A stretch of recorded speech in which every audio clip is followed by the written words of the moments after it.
And the Philadelphia Phillies. I'm Pete Van Weren welcoming you to tonight's game. Braves trying to get back in the win column tonight. They've matched their longest losing streak of the year after dropping 3 straight to Montreal. They're now in 3rd place in the National League West, behind both Cincinnati and Los Angeles. Yesterday's game with Montreal saw a National League record set as Otis Nixon swiped 6 bases in a single game. And Skip Carey is down on the field right now with the newest name in the Major League record book.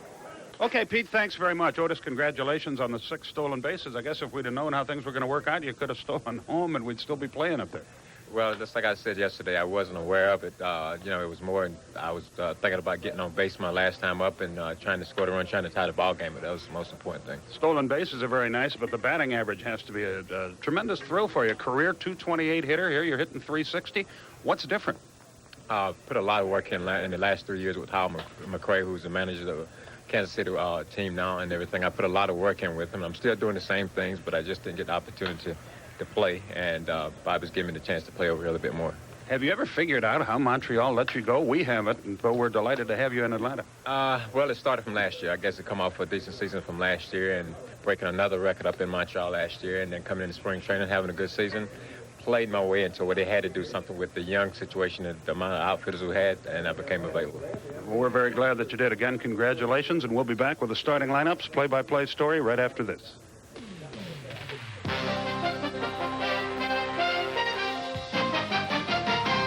The Notre Dame High School Choir with our national anthem from Veterans Stadium in Philadelphia. And here's the way the Braves line up for the ball game this evening. The fellow we just visited with, Otis Nixon, will lead it off and play left field for the Braves.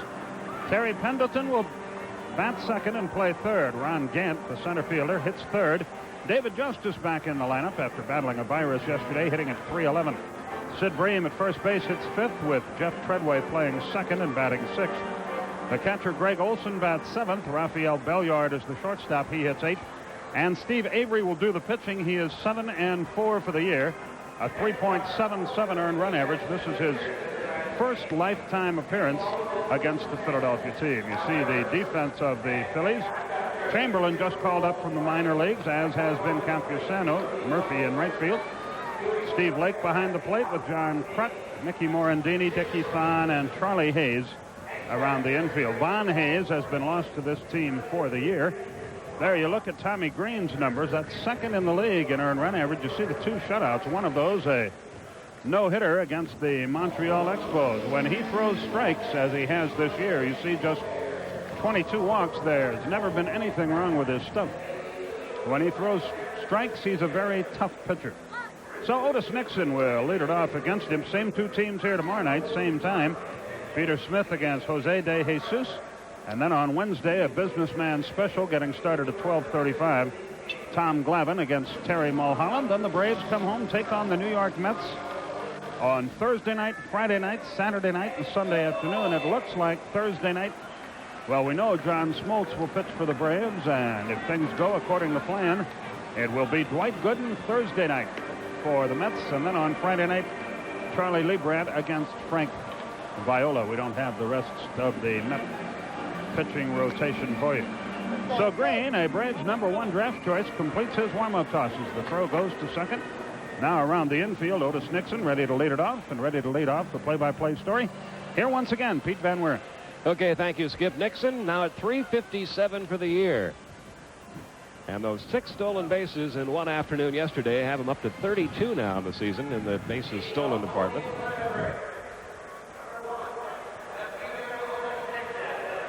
That's just 1 off the league lead. Marquise Grissom and Vince Coleman each have 33. And Tommie Greene set to go to work against his former teammates. First pitch of the night on the way to Otis Nixon. And it's fouled back 0-1. There's probably nobody in this ballpark that knows more about Tommie Greene as a pitcher than the Braves pitching coach, Leo Mazzoni, who had Tommie Greene at 3 different levels in minor league play, AA and AAA.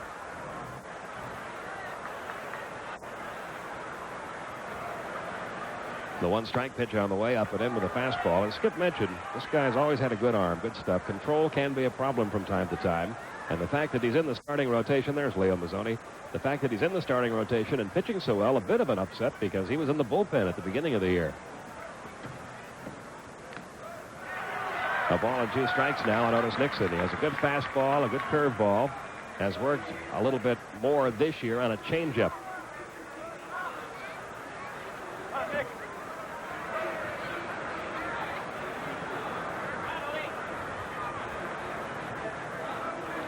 Now the 1-2 on the way.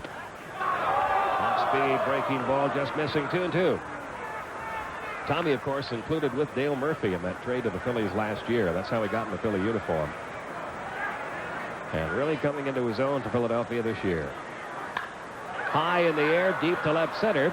Chamberlain will have a play, though, just shy of the track. And there's the first out of the night. As Nixon is retired, one gone. That'll bring up the third baseman, Terry Pendleton.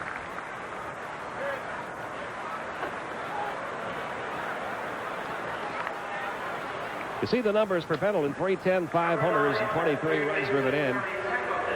He's been in and out of the lineup lately because of that hamstring problem. Hopefully he can stay healthy and play a lot of games in a row for a change.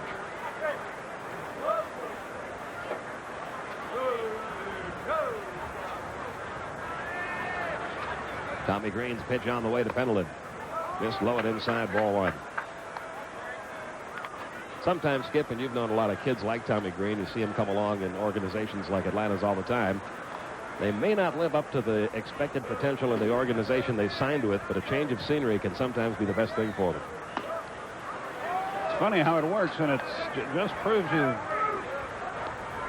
really have to be patient with young pitchers. Sometimes you think they're just never going to make it, and sometimes they don't. Other times they're late bloomers like this kid. Here's the 2-0 on the way, and that's slapped to center field fairly deep, but Campusano on the run. We'll get to it. And 2 men are down here in the first inning. If Greene is pitching effectively, he's not one of those pitchers that gets a lot of ground balls. He's a fly ball type pitcher. He gets a lot of pop-ups. He pitches up in the strike zone a lot. A lot of pop-ups, fly balls, and strikeouts if he's on his game. Here's Ronnie Gadd batting .218. He has 12 homers and 33 runs driven in. And he has specialized in first inning home runs this year. 7 of his 12 have come in the first inning. Usually on the first pitch, usually on a first pitch fastball.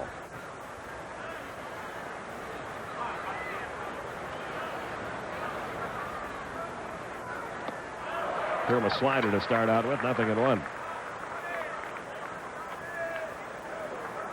This is a good hitter's park. It's 330 down the lines, only 371 to the alleys. The ball carries very well in this ballpark. Another breaking ball, 0-2. I am really surprised the way Gadd has hit this year that he ever sees a fastball. Almost all of his extra base hits in particular have come on fastballs. Greene has started him off with a couple of breaking balls. He's ahead in the count, 0-2. That missed outside. 1 ball, 2 strikes.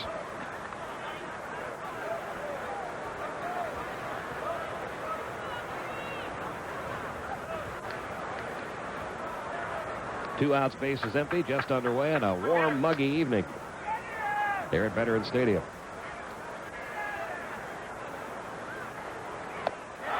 Nothing but breaking balls. Ronnie Gadd, a strikeout victim, and a 1-2-3 top half of the first inning for former Brave Tommie Greene. We played a half inning in Philadelphia with no score.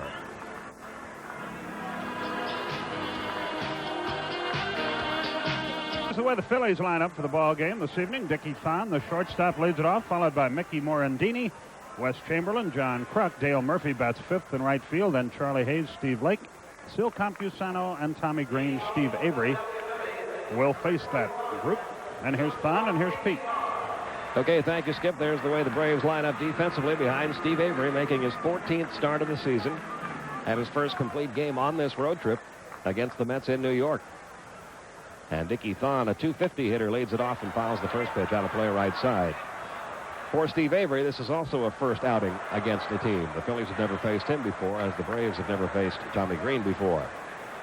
Well, you look at this Philadelphia lineup. This is a very, very young and inexperienced group of players in the Philadelphia lineup tonight, outside of Dickie Thon, John Kruk, and Dale Murphy, and Steve Lake. Those are the only veterans in the lineup, and the first veteran, Dickie Thon, delivers a leadoff single off of Steve Avery.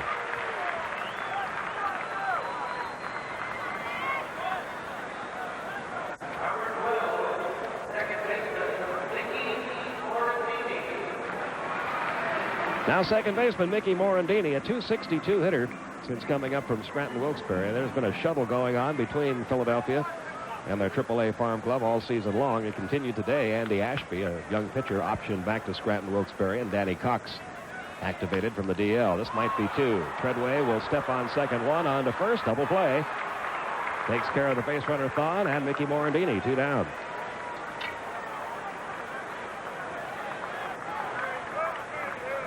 This is a room service double play ball, as Joe Garagiola used to say. Sends Treadway right to the bag. Very easy play. Now another of the youngsters, Wes Chamberlain, just called up from AAA, where he was hitting .257 with a couple of home runs and 17 RBIs. He's out of Chicago, Illinois, originally in the Pirates organization,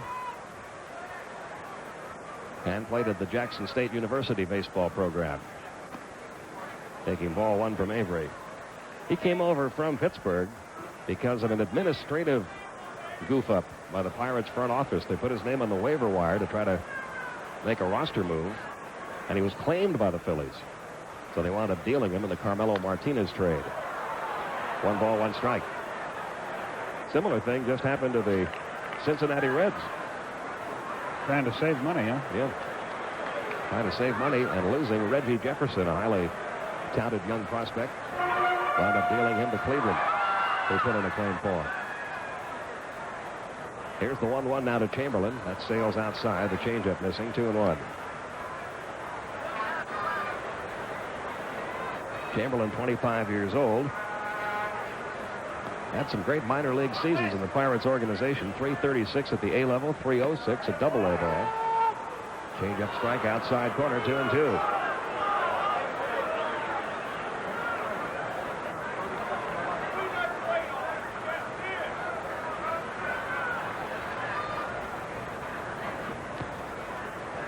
Now a 2-2 on the way, and it's fouled out of play into the seats, first base side. It remains 2 balls, 2 strikes.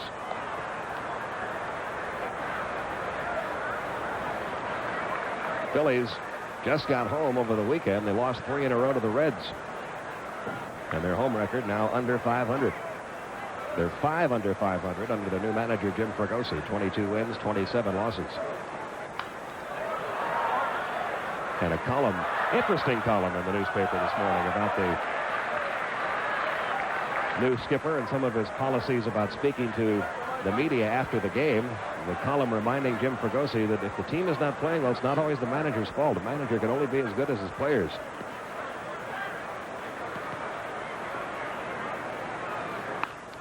Looped into left center field. It's going to fall for a base hit for Chamberlain. Otis Nixon over quickly. That's the second hit in the inning allowed by Steve Avery.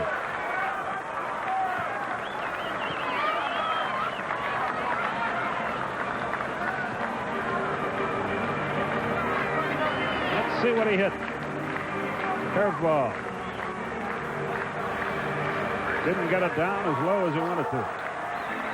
2 outs with Chamberlain aboard. Here's the veteran first baseman John Kruk hitting .289, 8 homers, 39 runs driven in. He's been up among the league leaders in runs driven in all season. An unusual hitter in that almost all of his hits go to the opposite field, including his home runs.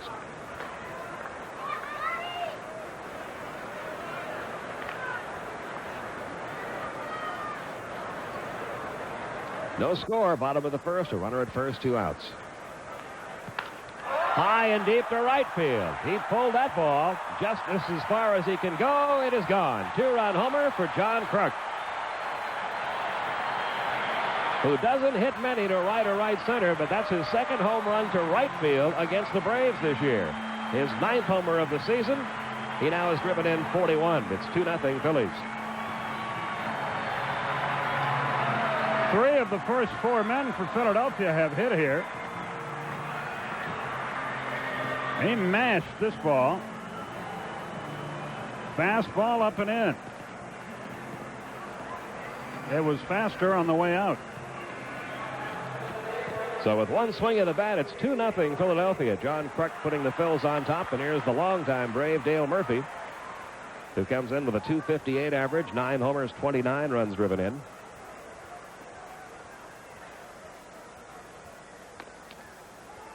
Change-up strike in the outside corner.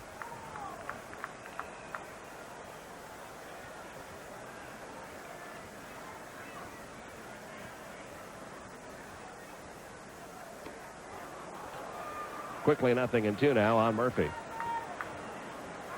That home run was the 8th allowed by Avery. This is his 77th inning of work this year.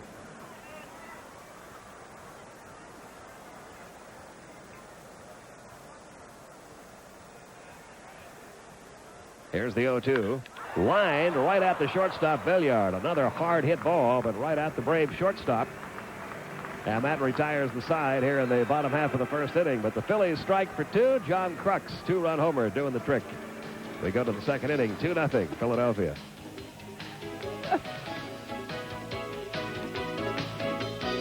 Score as we go to the top half of the second inning. You may have heard a little bit of Skip Carey chortling as we were going off the air for our commercial in the bottom half of the first inning. That is because a gust of wind blew a piece of paper into my cup of coffee, which then spilled all over my score sheet. And let's see, where's the camera? There it is. That's all coffee, all that. It's like one of those Rosarch tests. Yeah, that's... Sort of looks like an A, though, sort of like Atlanta. Minor league shortstop in that. Here's David Justice back in the lineup. 3-11, 10 homers, 48 runs driven in. The league leader in RBIs, taking ball 1 from Tommie Greene.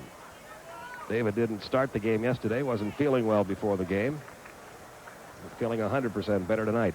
He wasn't in the original lineup that Bobby Cox had posted in the Braves clubhouse. He waited for David to get to the ballpark before penciling him in. Evens the count, a ball and a strike on David Justice. 2-0. Tommie Greene going for his 6th consecutive win.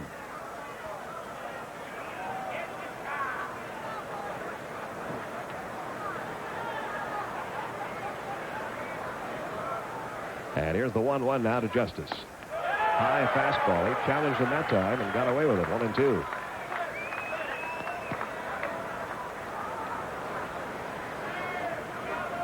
He's just climbing the ladder with him. The pitch is way above the target. But that's when you have great velocity. You can get away with it. Now 1-2 on the way to Justice. Tried it up there again. Little pop-up off the fists. Shortstop Dickie Thon in shallow left for the catch. 1 down. 4 in a row now retired by Tommie Greene. And that'll bring up Sid Bream, who's hitting .285 for the year with 9 homers and 33 RBIs. Tommie Greene gives a lot of credit to his improvement this year to the strength and flexibility instructor that the Phillies have, a guy named Gus Heffling, who did a lot of work with Steve Carlton. Gave him a special set of exercises to perform between starts. Also had Carlton working out with the weights. They've got Tommie Greene doing that, and it's really paid off. Good breaking ball for a strike to Bream on 1. 2-0 Philadelphia, top half of inning 2. Braves need a win to avoid their 4th straight loss. It'll be the first time all year they have lost that many games in a row if they don't rally in this one. 1 ball, 1 strike.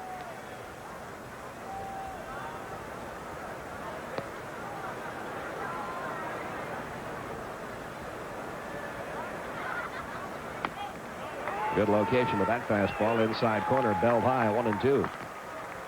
This road trip kind of turning on Atlanta. The Braves took 2 out of 3 from the Mets to start things. But then went up to Montreal, where the Braves have not enjoyed much success over the years and were swept by the Expos. High in the air, center field. Campusano out there for the catch, 2 down. 5 in a row retired, 4 of them on fly balls and pop-ups, 1 on the strikeout. And that'll bring up Jeff Treadway.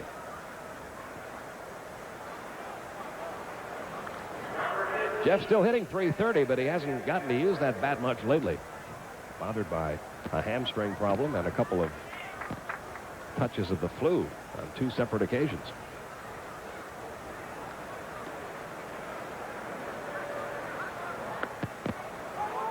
Tell you what Tommie Greene is doing against the Braves right now. He's getting ahead of every hitter. And that's what he was unable to do when he pitched for the Braves. Here's the 0-1 now to Treadway. Another one. Breaking ball strike. 0-2. He's thrown 22 pitches in this game. 15 of them strikes.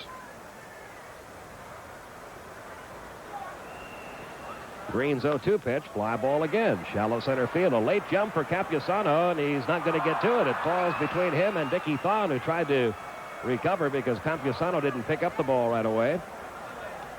And there's the Braves' first base runner. Not exactly tattooed, but the Braves will take it. Jeff Treadway given credit for a base hit. Right off the end of the bat, Thon almost made a great play there. That wasn't his ball at all, as Pete pointed out. Campusano actually broke the wrong way. He took one step back, then picked up the ball and started racing in, but by then it was too late. Well, here's Greg Olson. There you see his numbers for the year.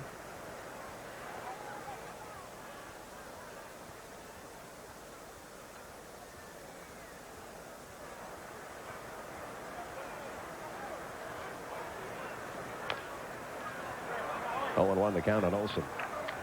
Olson gradually getting more and more playing time. He's catching about 5 games a week to Mike Heath's 2. One reason, Heath has not been hitting lately, and Olson has been.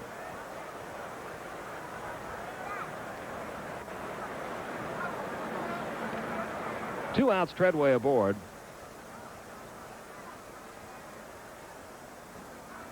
And the 0-1, good fastball. 0-2 the count on Greg Olson.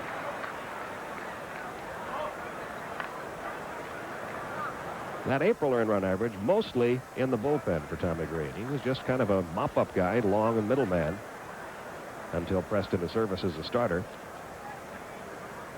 Out of Lumberton, North Carolina, 24 years old.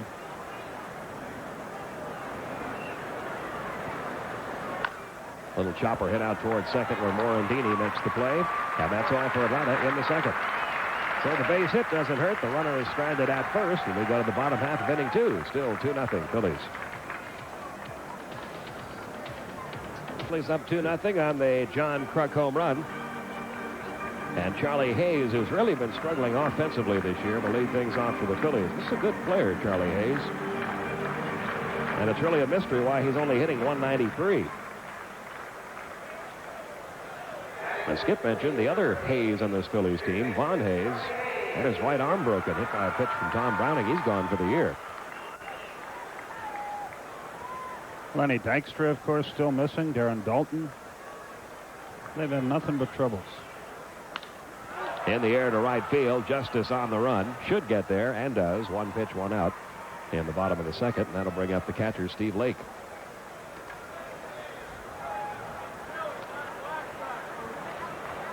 Lake hitting only 155 with 3 runs driven in.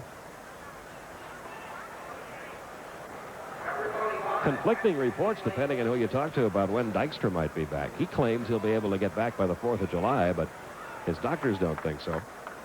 And the Phillies simply aren't counting on him anytime soon.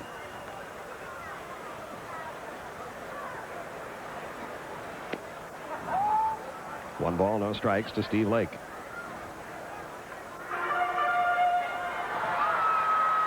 Dykstra is working out with the Phillies now. Hasn't taken batting practice yet, though. Here's the 1-0 pitch. That's a strike in the outside corner. 1-1 on the veteran backup catcher, Steve Lake.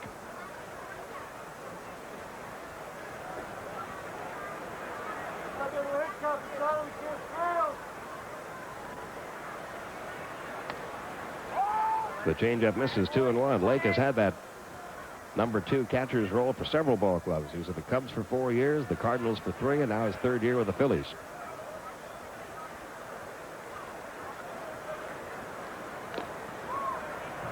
Two and 2 the count on Lake. He has a .240 lifetime major league batting average. He has a little bit of power. He's an excellent defensive catcher, and you wonder sometimes when you look at a player like this why he's never gotten a shot to play every day for somebody. Catching certainly an area that a lot of clubs are always looking to improve in. Sharply hit deep short. Belliard got a glove on it, but couldn't come up cleanly. And that's the 4th hit off Steve Avery.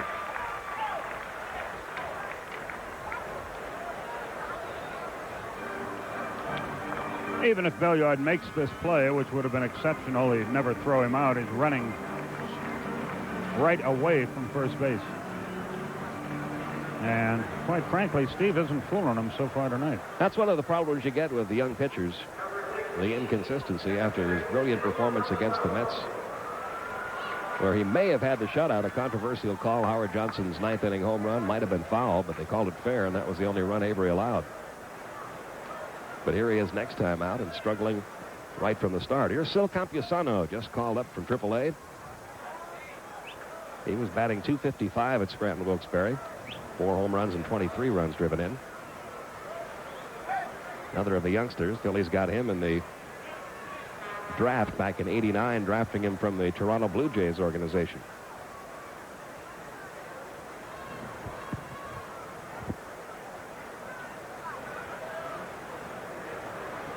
He is 0 for 7 since coming up.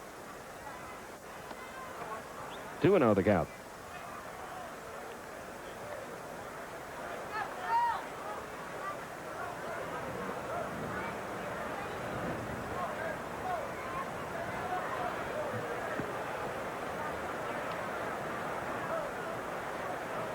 They don't think Lake's going to be doing any running here. High in the air to right. Should be no problem for David Justice. 2 down. Lake holds at first. And now the pitcher, Tommie Greene, and don't sell him short as a hitter. He is batting .250 this year, 6 for 24. He's driven in 2 runs. And when the Phillies were in Atlanta on the last homestand, Jim Fregosi used him as a pinch hitter when he still had one other non-pitcher left to bat. He had Rod Booker on the bench. Booker was nursing a leg injury. But Tommie Greene was used as a pinch hitter that night before Booker was.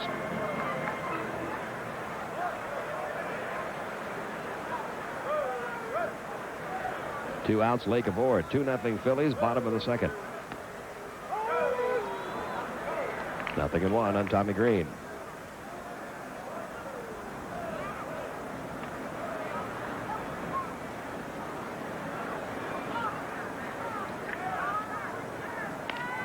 Right off the end of the bat toward first. And Brame will take it himself. So that's it for the Phillies in the second. The base hit doesn't hurt. The runner left at first. We've completed 2 in Philadelphia with our score on the John Kruk home run. Philadelphia 2, Atlanta 0. Authorized under rights granted by the Atlanta National League Baseball Club, intended solely for the entertainment of our audience. Any publication, rebroadcast, retransmission, or other use of the pictures, descriptions, or accounts of this game without the express written consent of the Atlanta National League Baseball Club, that's the Braves, but some lawyer got paid big money to write this, is prohibited. We move to the third with the Braves down by a couple to Tommie Greene and the Phillies. Rafael Belliard, Steve Avery, and Otis Nixon due up here in the third inning. Same 2 clubs tomorrow night. Pete Smith against Jose De Jesus. And then Wednesday afternoon, Tom Glavine against Terry Mulholland. Braves back home against the Mets on Thursday night. Dwight Gooden expected to be pitching Thursday for New York against John Smoltz. It'll be a Thursday, Friday, Saturday night games with the Mets a Sunday afternoon game, and the Braves go right back on the road again. And tickets moving extremely well for the Mets series and the upcoming series later on with the Dodgers and Reds. So we ask you to make sure you get your ticket orders in early. Fireworks after Friday's game. Bat night for the kids on Saturday. Card collectors book day on Sunday. And there are the numbers to call for Braves tickets for the upcoming games with the Mets. Here's Rafael Belliard, a .237 hitter for the year. Let's check out the infield defense here. Charlie Hayes playing way off the line at third. And if you've been following the Braves on this road trip, Rafael Belliard doing a lot of work with Clarence Jones, the Braves hitting coach. When they pitch him inside, he's been pulling balls down the line a little more. But the Phillies still play him the way they did back in Atlanta. He still gets most of his hits to right field. But there was a key out made in the Montreal series when Tim Wallach went over and hugged the line, and Rafael Belliard hit an inside pitch right down the third base line. Wallach was there and threw him out.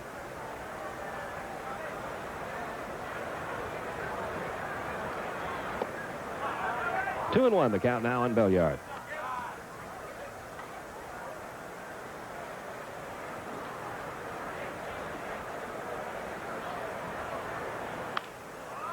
Hit this one to the right side. John Kruk is there, and Belliard is out number 1.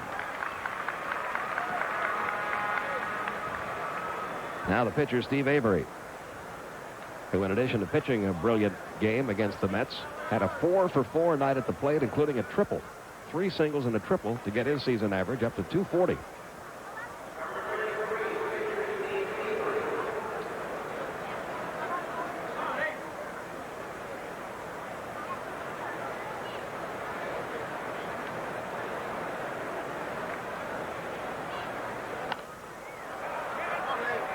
Into the upper deck on 1. You talk about young pitchers and consistency. Davey Johnson used to have the theory when he was managing the New York Mets on pitchers like Steve Avery and like Tommie Greene, who haven't got much major league experience. At the first time around the league, you expect them to have a good game 1 out of every 3 times. 0-2 the count. By the time they've been in the league for 2 years, you look for them to have good starts 2 out of every 3 times.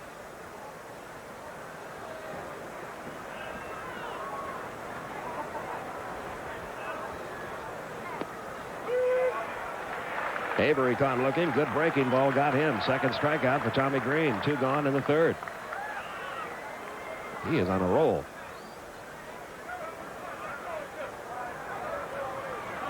This hardly looks like the same pitcher the Braves had last year, who was all over the place with his control skip. Well, you can just see in his demeanor. Now, he used to wonder if he could get it done. Now he feels like he can. Otis Nixon 0 for 1. He flied out to left his first time.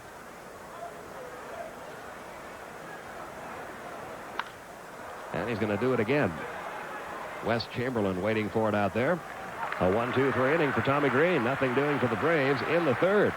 They move to the bottom half. Still 2-0 Philadelphia.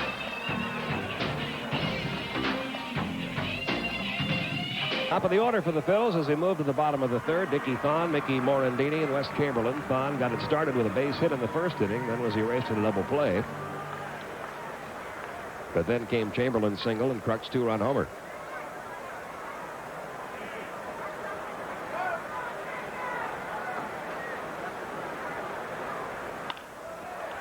Straightaway center field, Ronnie Gant has it, 1 down.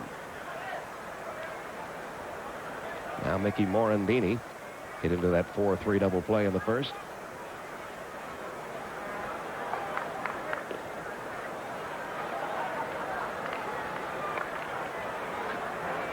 He's out of Indiana University, was a member of the '88 U.S. Olympic team. Did not take him long to get to the major leagues. He's only had about 1.5 years of minor league experience. Takes a strike in the inside corner.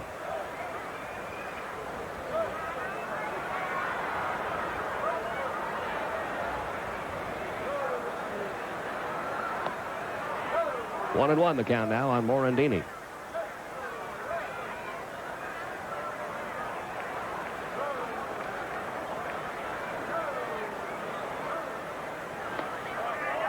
Good breaking ball, 1-2. Avery's control, like Tommie Greene's, much better this year than it was a year ago.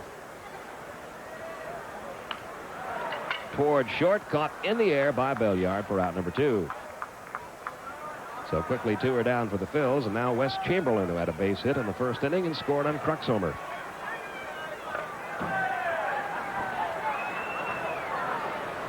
Raphael handled it easily.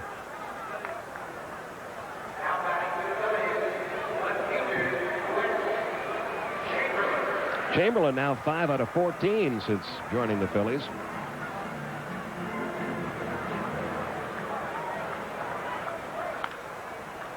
Grounds the first one foul down the left side, 0-1.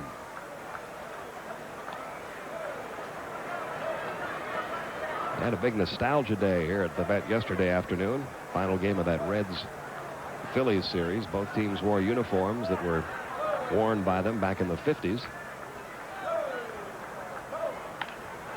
Into left field. Nixon coming on. Very easy inning for Avery. Phillies go in 1-2-3 fashion. We've completed 3 at Veterans Stadium. It's still the Phillies 2 and the Braves nothing. As we go to the top half of the 4th inning, some of the other action underway in the National League. Houston at Montreal has begun. Houston has a 1-0 lead at the end of an inning and a half to Shays against Boyd. Cincinnati and New York are underway. The Mets have taken a 2-0 lead early in that one. Darling against Scudder. The other games on the West Coast, the Pirates at San Diego, the Cardinals at Candlestick, and the Cubs at Dodger Stadium. In the American League, the Minnesota Twins, trying to win their 16th consecutive game, have a 1-0 lead on the Chili Davis homer after 2 in Baltimore. No score yet in Boston. They're in the third. They're just underway in Milwaukee, and we'll start in about 15 minutes in Texas. We go to the 4th inning. Here's Skip. Okay, Pete, thanks. Terry Pendleton will lead it off for Atlanta. He flied to center his first time. Tommie Greene has allowed just one hit, a bloop single to center by Jeff Treadway, a ball that the center fielder Sil Campusano misjudged, or that would have been caught. He already has a no-hitter this year and a couple of complete games.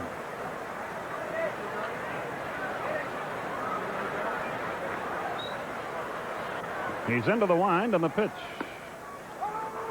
Breaking ball, strike call. Nobody on, nobody out.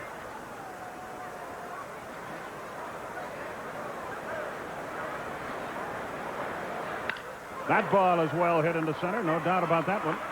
And a good start to the 4th inning for Atlanta as Pendleton sacks a single. Here's Ronnie Gant, a strikeout victim his first time, and all he saw were breaking balls. Steve Lake to the mound to talk it over with Greene.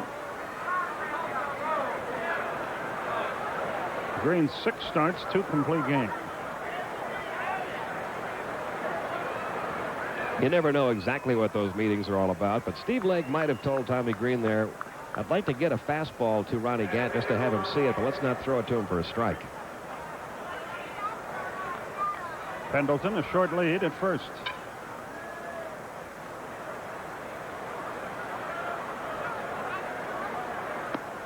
There's the breaking ball again, 0-1.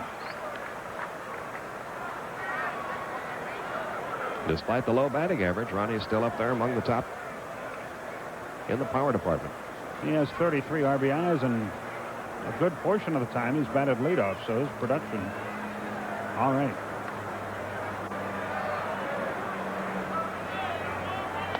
Under his chin, there's the fastball, but in a spot where there was nothing he could do with it. That pitch usually followed by a breaking ball down and away. A ball and a strike.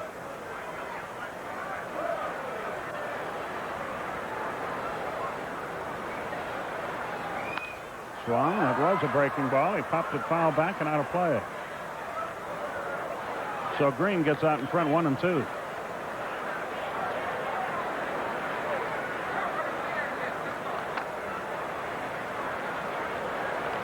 Gant checks out his third base coach, Jimmy Williams.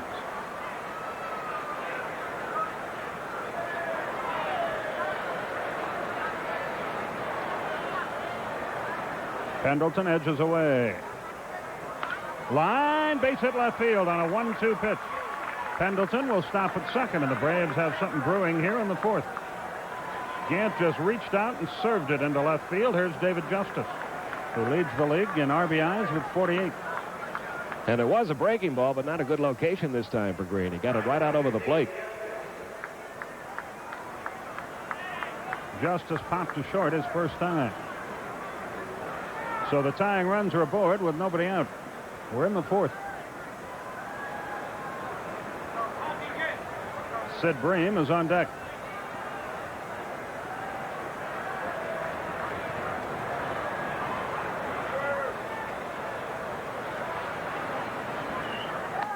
High fastball out of the strike zone. Didn't get it. 0-1. Justice, 10 homers, 48 RBIs, 17 doubles. There are your runners. Gant at first, Pendleton at second. There's nobody out.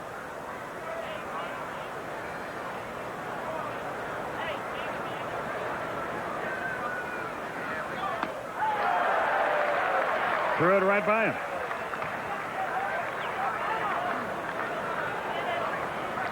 Blake was setting up low and inside, and that's right where Tommie Greene put it. So Justice in the hole.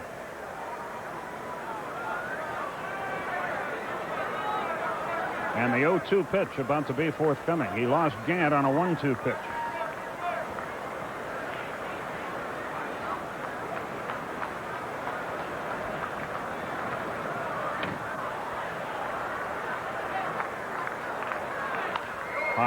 pop foul. It will reach the seats.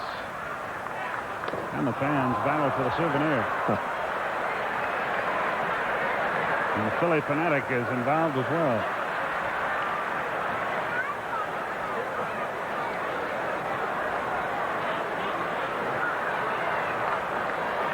Still 0-2 the count to the Braves right fielder.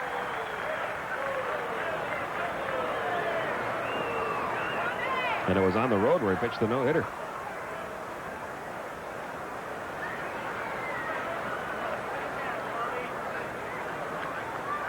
The runners lead. Curve line down the right field line. Murphy on the run. It falls in for a hit. Pendleton scores. Gant races to third. They're on the corners. And still nobody out. 49th run driven in of the year for David Justice. Again, he was ahead in the count, but couldn't close the deal, and it's 2-1. Still nobody out. Second time around the order, Tommie Greene not proving to be the mystery he was the first time around. He threw him a breaking ball, wanted it down and in, and again left that one out over the plate a little bit. So Sid Bream with a chance to do further damage. The hit's now even at 4. Bream flied to center his first time. Infield back, hopeful of turning a double play. Good speed on the bases. Not a whole lot of speed on the batter's box.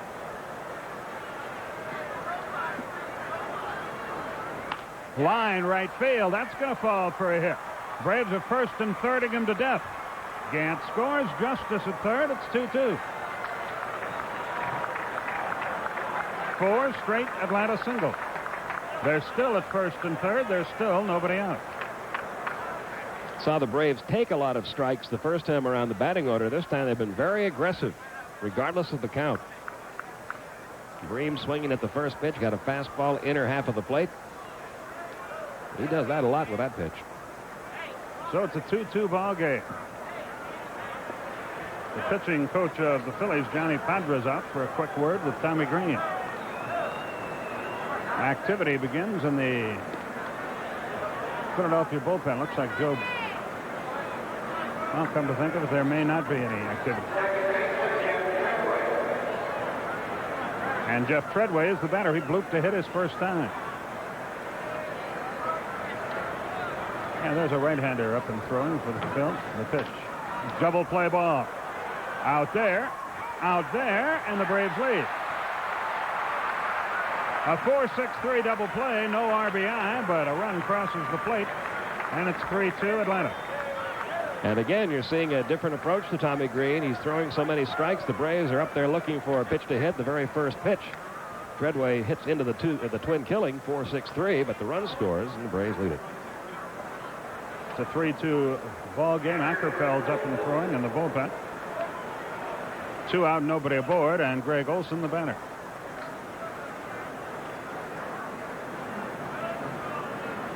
Greg grounded out his first time.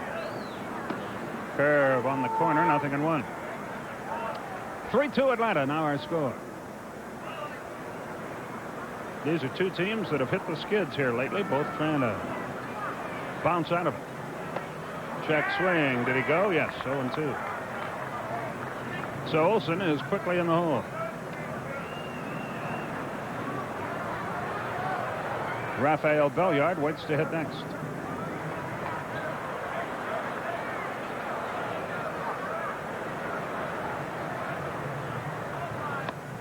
Laid off the high fastball, 1-2.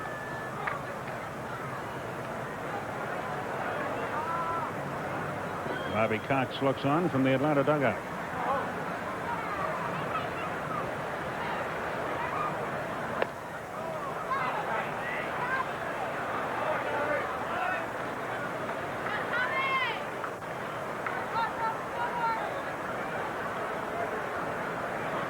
Two balls, 2 strikes.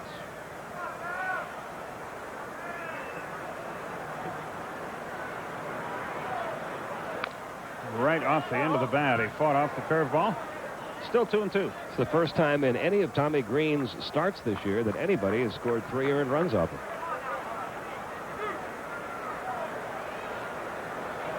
Jerry Lane wins the good housekeeping seal as he brushes off home plate.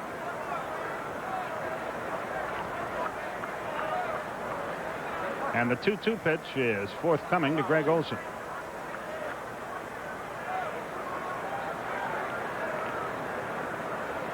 Here it is. Swung, popped up on the infield. John Kruk calls for it. He is in fair territory. And the inning is over. The Braves get 4 hits and 3 runs. No errors, nobody left. We go to the bottom of the 4th. Atlanta has the lead. It's 3-2. Kruk's 2-run homer gave the Phils the early lead, and he will lead off the bottom half of the 4th inning. David Justice drove in his 49th run of the year in the top half of this inning as part of a 3-run Atlanta explosion that has the Braves on top. 3-2. Here's Kruk.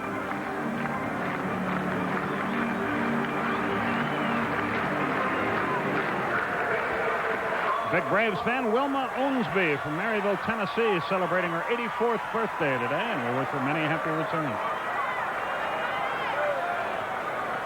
Kruk waits. Avery deals. Right through there, 0-1. That's the way the bottom of the 4th began. Pete Van Weren, Skip Carey with you from Philadelphia. Again, the wind and the pitch. Just missed downstairs. A ball and a strike.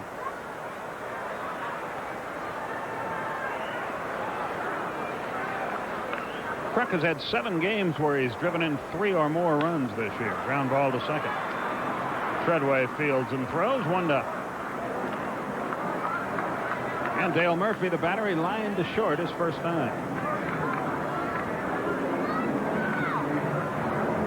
Talking with Dale before the game. Wife Nancy will be heading back to Atlanta in August. They expect their birth of another son in September. That'll be 7 boys for the Murphy family. Dale was talking about the heat here. He said he never realized how tough it was playing on the artificial surface when it gets hot in Philadelphia. He says much more draining than Atlanta. What they say, it was 140 degrees on the field yesterday? Isn't that amazing? Wow.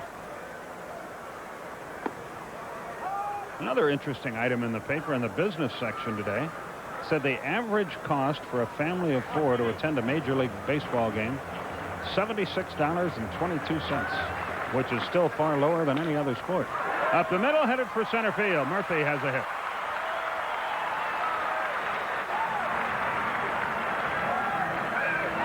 Runner at first, 1 out. Charlie Hayes is the batter. Steve Avery was really upset when he didn't handle that ball then up the middle. He almost got a glove on it and felt he should have.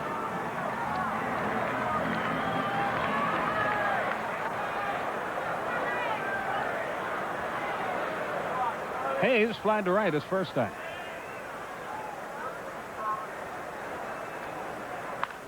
That ball's well hit to left, but it's playable for Nixon. 2 down. And catcher Steve Lake will stand in there.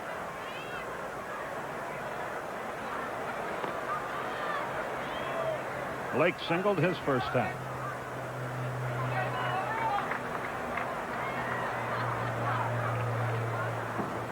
"3-2 Atlanta is our score. Muggy night in Philadelphia.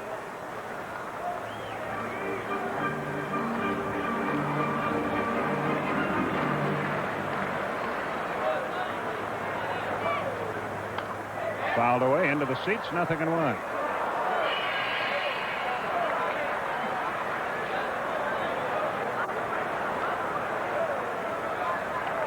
Quite a contrast in teams played by Atlanta the last 2 series. Montreal with all that speed.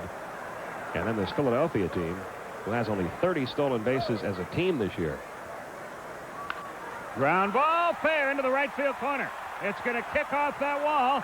Murphy races for third. He'll have to stop there. And they're on the corners with 2 out. Lake is 2 out of 2.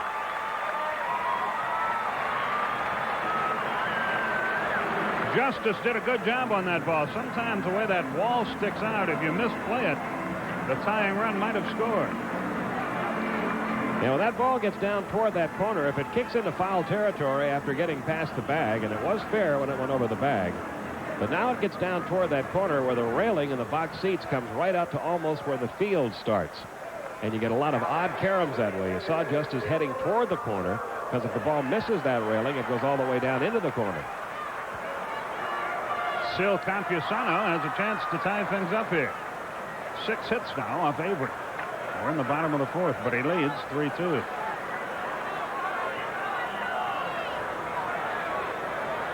Off the stretch, Avery delivers. Breaking ball. Strike called. Inside corner, 0-1.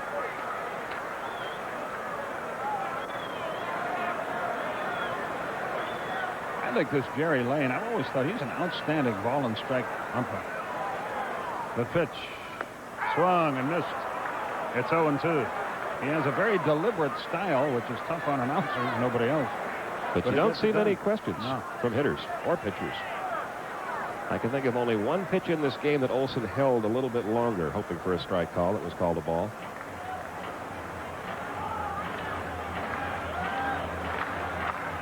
The 0-2 struck him out. Another breaking ball down and in, and the inning is over. Avery rallies to get out of it and picks a good time to record his first strikeout of the night. 2 hits, no runs, no errors, 2 left.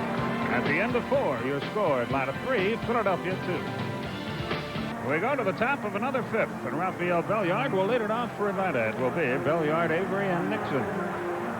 In the 5th inning, a 3-2 ball game. The Braves on top. The Mets in town Thursday night, Friday night, Saturday night, Sunday afternoon. Then we go to Houston for 3. Then the Dodgers in for a twilighter on Friday and games Saturday and Sunday. That New York team really struggling after losing 2 out of 3 at Shea to the Braves. They lost 2 out of 3 to Houston at Shea.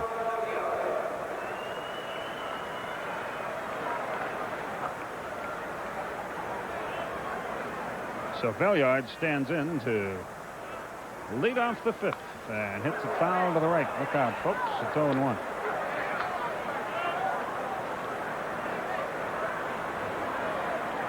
Peter Smith against Jose De Jesus tomorrow night here. On the business person special on Wednesday, Tom Glavine against Terry Mulholland. Ground ball, just foul, pass first. It used to be called businessman specials, but not anymore.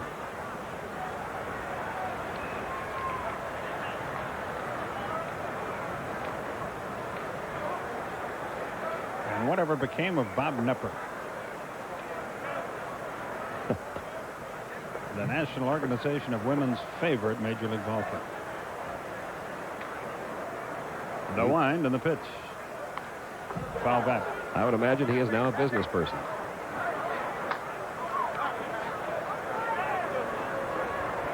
Oh, 0-2 the count to Belliard.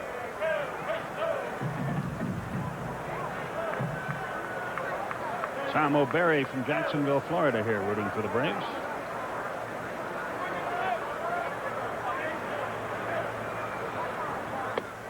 Strike 3 called, outside corner. There is an argument. Belliard thought it was outside, 1 away. For Greene, his 3rd strikeout.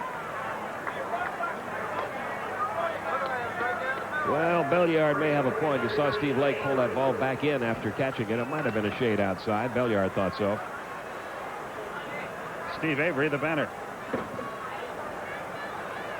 Former Atlanta resident Joanne Duke here rooting for the Braves tonight. So is Tom Ellickson. The pitch swung and missed. It's 0-1.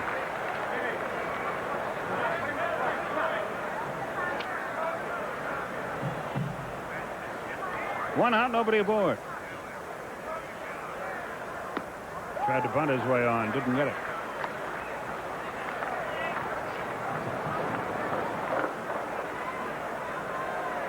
.58 pitches, 45 strikes now for Greene.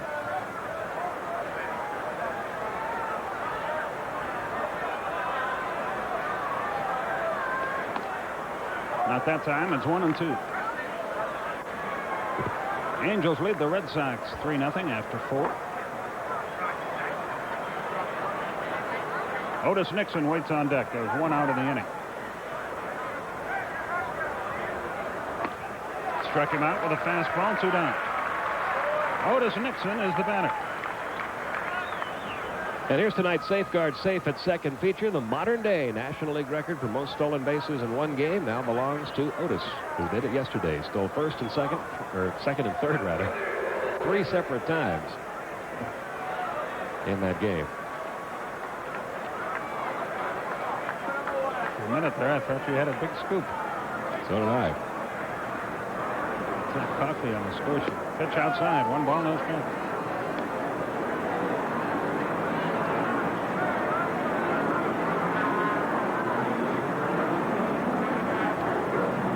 Greene kicks, fires, fastball, another fly ball to left, his 3rd in a row.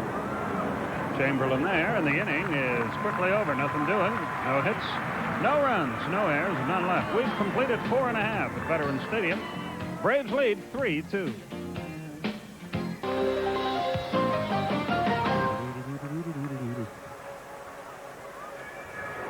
There's your line score as we go to the bottom half of the 5th inning. 3-5-0 for Atlanta, 2-6-0 for the Phils. It'll be Tommie Greene leading off against Steve Avery, bottom of the 5th. And to tell you about it over from radio, here's Don Sutton. All right, Pete, thank you very much. Avery got off to a little bit of a shaky start. Gave up a pair of singles and a home run in the 1st, but he has settled down. Phils have had a base runner in the 2nd and the 4th, but Avery has pitched right on through it. His first one to Greene, swung on and missed. 0-1.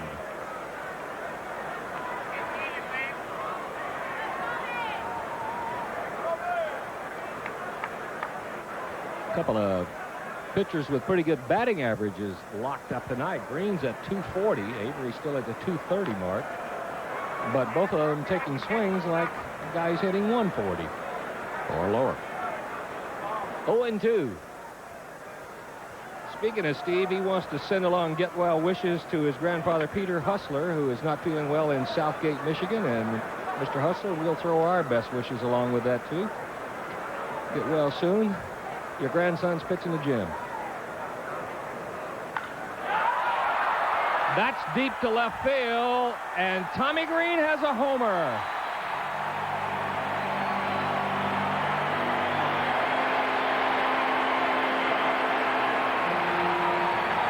And we have a tie ball game.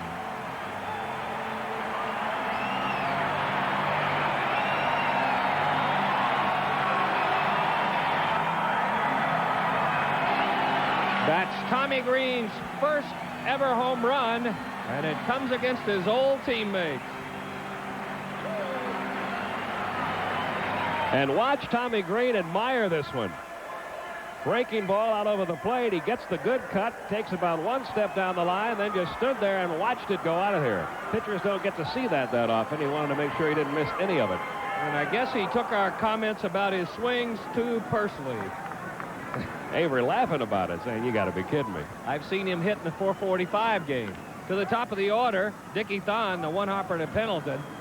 So on 1 pitch, Thon is gone, but on 1 swing, Tommie Greene has tied it. I like it when a pitcher hits a home run. It's like a golfer making a hole-in-one. It's like, well, yeah, that's sure what I planned on doing. Although that may not be his last home run in the major leagues. He swings the bat pretty good. Here's Morandini. He is 0 for 2, grounded into a double play and lined to short. This youngster may be here for a while. Phillies really high on him.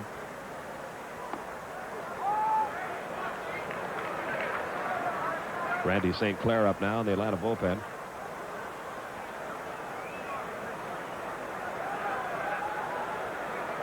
Morandini, second baseman, called up from down in their AAA part of their farm system. Takes this one upstairs. It's 3-0. Phillies like him so much because he is simply a very fundamentally sound player. Kind of Good tall. contact hitter, good defensive player, good base runner. Normally you don't see a second baseman that's as tall as Morandini. Usually you get the little bit shorter guys. Morandini about 6 feet, 170. Takes strike 1. Now makes his home in Marlton, New Jersey. And because of his playing time, the man you just saw, Wally Bankman, not too happy. There's something else they like about him, that inside-out swing. So it's a 1-out single, and the Phillies aren't done yet. That'll bring up another one. It was a 3-1 pitch. Outside part of the plate. Morandini just served it in the left field. A lot of hitters getting the count 3-1. There's a temptation to try to fly open and pull that. That would have been exactly what Avery wanted, but not this time. Now that Bobby Cox is making a trip to the mound, and normally when Bobby comes out early, it's not for a social call. Leo usually comes out for the pats on the back and let's go get him.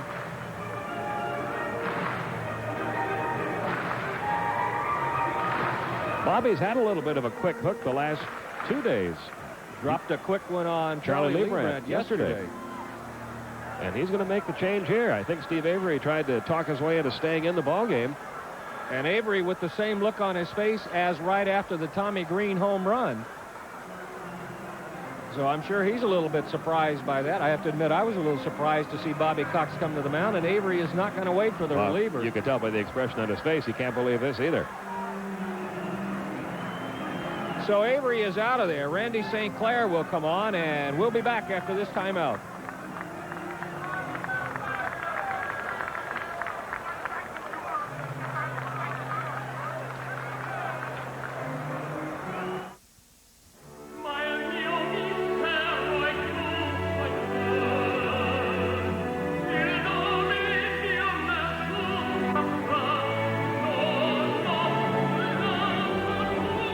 There's a level of service with which you're already quite familiar. Only now you can enjoy it at 35,000 feet. Delta's person-to-person service to over 270 cities worldwide. At Delta, we love to fly, and it shows. Why are beers that go down lightly watered down so heavily? Why? Ask why. Turn off the water and turn Bud Dry. Its smooth draft taste is dry brewed, not watered down, to drink light, yet satisfy completely. So why get soaked when you can drink Bud Dry? Yesterday, it was 4 2/3 innings for Charlie Leibrandt. Today, 4 1/3 innings for Steve Avery, and Bobby Cox has gone to the bullpen. We're tied at 3 here at Veterans Stadium in Philadelphia, and there's Randy St. Clair. He'll come on to pitch for the Braves, and for St. Clair, this is his 8th game he's been in. He's pitched 11 innings, given up 14 hits, 6 earned runs. He's walked 4. He has struck out 14. There you see his numbers. Good control. And Pete, he throws an off-speed pitch that has hitters taking some of the most futile attempts I've seen all year. It's a circle change, first popularized, I guess, by Mario Soto of Cincinnati. He had a real good one. Thrown by looping your thumb and fingertip and the index finger together and then settling the ball back on those other 3 fingers, and he's got a very good one. Bullpen got off to a great start, still much better than last year, but you can see with each month the earned run average getting a little bit higher and the bullpen not delivering quite as much as in April. That's why I'm a little mystified by Bobby's moves the last 2 days, early hooks on Leibrandt and Avery, because the bullpen hasn't been performing as well lately. Well, St. Clair will try to get out Chamberlain. He is 1 for 2, single scored in the first. He has flied to left. Inside, 1-0. Chamberlain at 333. 5 for 15, has a homer, has a pair of RBIs, and he unloaded a homer yesterday that they're still talking about here at Veterans Stadium.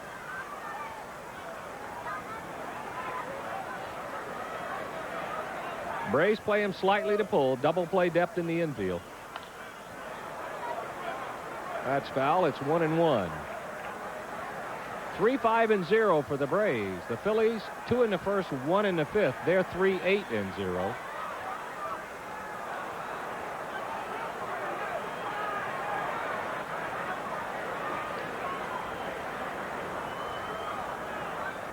Chamberlain getting his first look at the Atlanta Braves in his big league career. To Pendleton, be a tough 2. To Treadway to first, and Chamberlain runs well for a big man. They get the leading hitter in Morandini, but Chamberlain is on the fielder's choice. And this ball wasn't hit that sharply, and it was hit right down the line. Really tough to turn one here. Treadway tries, gets rid of it in a hurry, but no chance. Made that play a lot closer than I thought they were going to be able to. From the right-handed batter's box, and a big guy, Chamberlain gets down the line in a hurry. 2 gone, and here's John Kruk. Got the Phillies on the board in the first, picked on a high Avery fastball and drilled it about 400 feet to straightaway right. John is a guy that's an absolute delight to watch play. about as uncomplicated as you get. Chops it foul. It's 0-1. I still think he looks like a guy who went to a fantasy camp and decided to stay. John always seems to have a number that somebody wants when they're traded to the Phillies. And they always ask him, John, how much money I have to give you to give up the number? And his answer? Oh, just a couple of cases of my favorite beverage will be just fine. That'll work. 0-1. He leads the Phils in almost every offensive category. He's wearing his 4th different number with the Phillies since coming over, so he just keeps rooting for people to keep coming over and asking for that number. He doesn't mind changing. Has a well-stocked refrigerator. See, he's not one of those jewelry guys that has all those pendants with the number made that he wears, so it doesn't bother him as much as it does other guys. St. Clair has him 0-1. Through the heart, 0-2.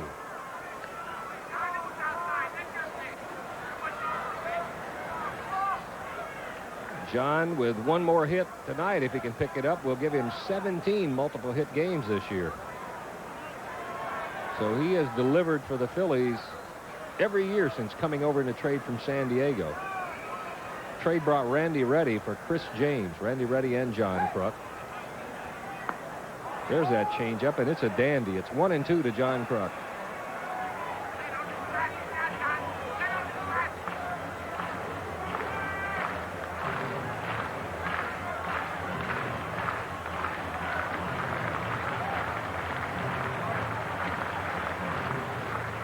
St. Clair, not a real quick worker. Adds and subtracts to the signs, as you just saw him. There goes Chamberlain, but it doesn't matter because Kruk strikes out. That'll do it for the Phillies. That's first strikeout for St. Clair, but not before they pick up one. They get 2 hits. They leave 1 stranded. We have completed 5 in Philadelphia, and we're all tied at 3 apiece.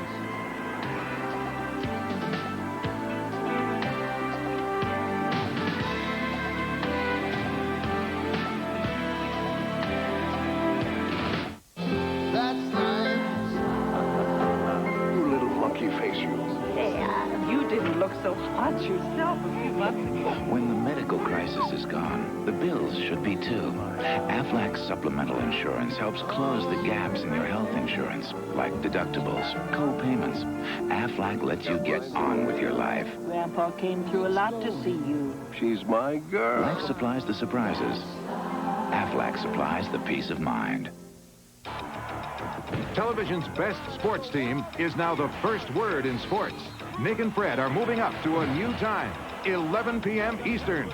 CNN Sports Tonight, the first word in sports. Hey, Jim, burgers ready? Just one more dash of my homemade hot sauce. Ah, perfect. Hot sauce? Marinated the chili peppers myself.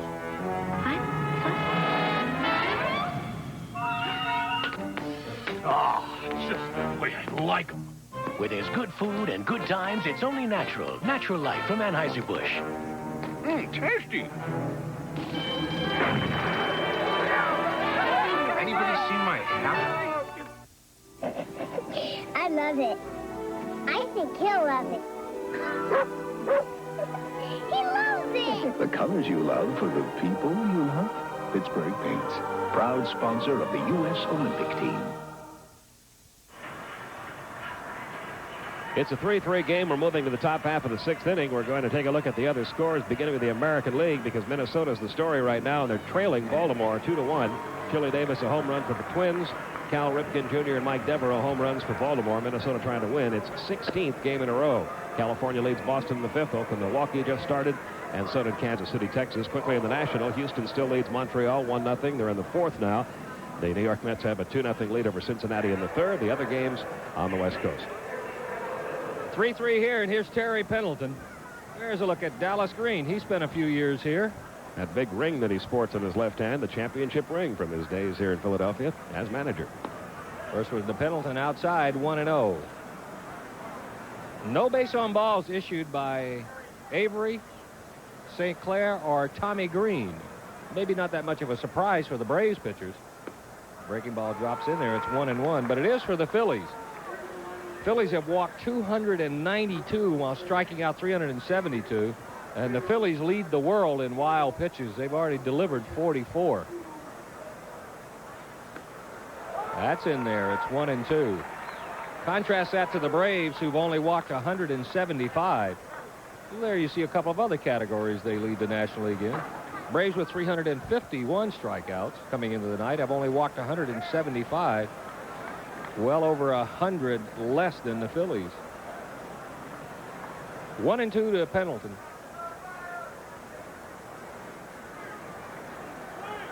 Outside, 2-2.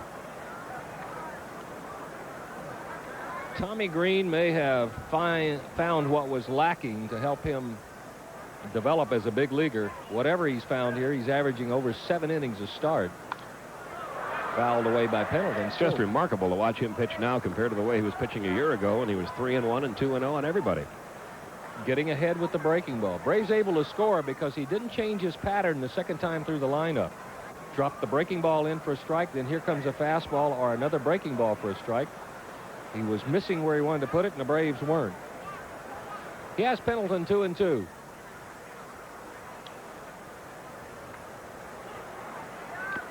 Right on by, and that'll do it for Pendleton. And strikeout number 5 for Tommie Greene. And he has struck out now 3 of the last 4 hitters he's faced. That's one of those pitches that proves to you that you don't always have to put it where you originally intended to get an out. Steve Lake wanted that down and away. It ended up belt high and on the inside corner. Either way, it's a good pitch. Here's Gant. Ronnie is 1 for 2. Struck out, single, and scored. There's that breaking ball for a strike. He's just doing that like clockwork, isn't he? He's thrown 69 pitches now in the game. 52 strikes. 3-to-1 ratio. Our old pal Jimmy Reese with the California Angels would love that. Fastball right on by him. Quickly, it's 0-2 to Gant. Coming into the game, National Leaguers were hitting only .202 against Tommie Greene. And in his last 11 ball games, his earned run average is under 1. Fouled away. It's still 0-2.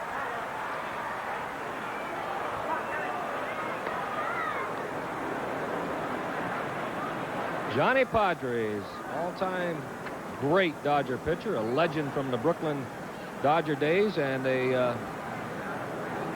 occupies a warm spot in my heart. I may not in his, but that's lined in the left. Hung the breaking ball for Gant. So a 1-out single puts a Brave at first.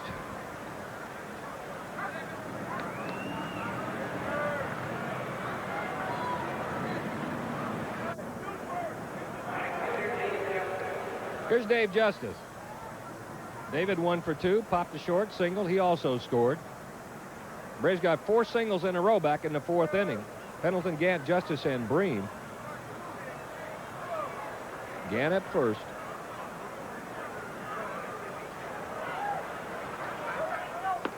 Outside corner, strike 1. I want to hear more about this Johnny Padres-Don Sutton relationship. Well, back in '65, Johnny Padres, Claude Osteen, Don Drysdale, and Sandy Koufax, the 4 starting pitchers for the world's champion Dodgers. '66, come to spring training. Bill Singer and I get a lot of innings. They decide to take both of us to the West Coast. Singer occupies a spot. The one spot they're concerned about. Gant is going. Lake's throw in time and on time. That'll do it for Gant.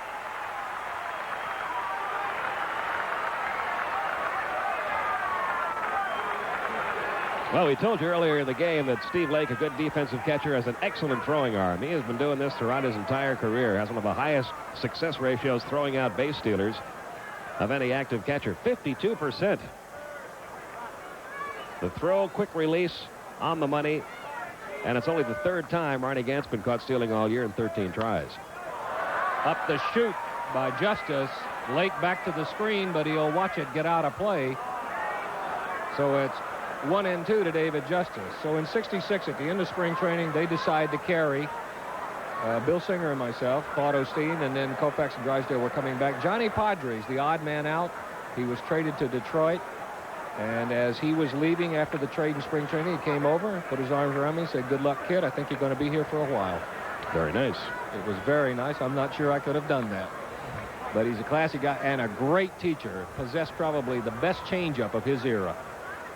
Doing a good job here. Again fouled away. Still 1-2 to Dave Justice.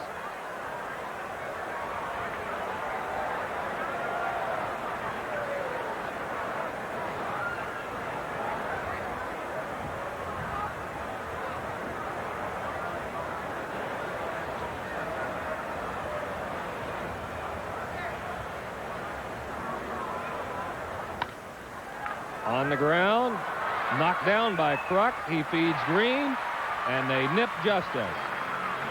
So the Braves get a single from Gann. He is wiped out by Lake. The rest of it is easy for Tommie Greene, including the feed from his first baseman, John Kruk, who always makes it interesting at first. We've completed 5.5 at Veterans Stadium. We're all tied at 3. Wednesday night on TBS. In a world of danger, things are not what they seem. There's something going on here that we don't know about. Is it safe? He's probably the wealthiest and most wanted Nazi left alive. Do you think I was dead? And I'd like to use you as possible bait. Dustin Hoffman, Laurence Olivier, Roy Scheider, Marathon Man. Wednesday night at 8:05 Eastern on TBS. Sometimes you feel like a softer soft drink. That's when you reach for the fresh soft drink taste of Lipton iced tea.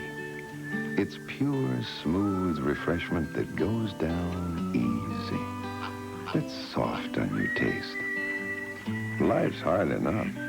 You've earned something softer.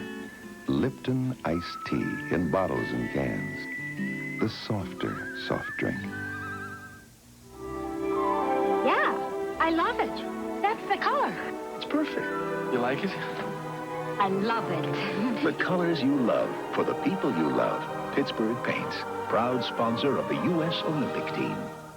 Wednesday night only. TBS takes you to a city transformed. Clash of the Champions 15, Knoxville, USA. Wednesday night at 10:35 Eastern, exclusively on TBS. We have ourselves a 3-3 tie here at Veterans Stadium in Philadelphia, the first of 3 between the Braves and the Phillies. Tomorrow, it's a 7:35 ball game, and then a 12:35 businessman special on Wednesday before the Braves come home for 4 against the New York Mets. Phillies with 2 in the first and 1 in the fifth. A pair of home runs have delivered all the scoring. 2-run homer from Kruk and then a solo shot from Tommie Greene. Avery went 4 1/3. Randy St. Clair now on for the Braves. And here's Dale Murphy.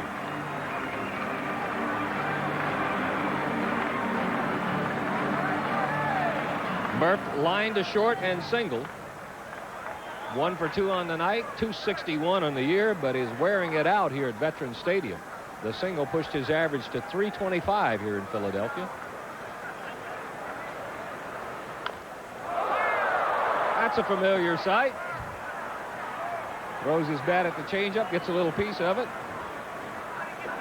And Terry Pendleton will let Larry Boa play the caddy role. Some things never change. We have seen this so many times from Murph. He has that habit just before the pitch is delivered of flexing his hands on the bat, so there are times when he is swinging that bat that he really hasn't got that good a grip on it. So it's not that he is fooled that much, right? Not that much off stride. It's just he's never have it. You've seen him a lot more. Doesn't have the bat under control. If you watch him just before the pitch comes, he'll start flexing his hands just a little bit on the bat handle. 0-1 to Murph. Yeah, you can see it. Changeup misses inside. It's 1-1. Murph has 9 homers and 29 RBIs. There's Nancy and some of the boys.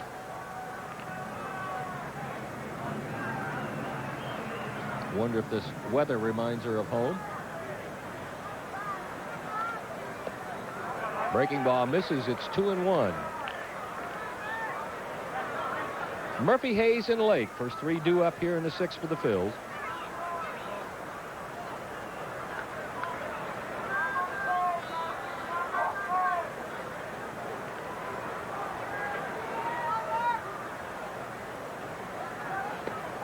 That's inside. It's 3-1 to Murph. Jerry Lane letting our scoreboard operator know that it was a little incorrect, that it was 3-1.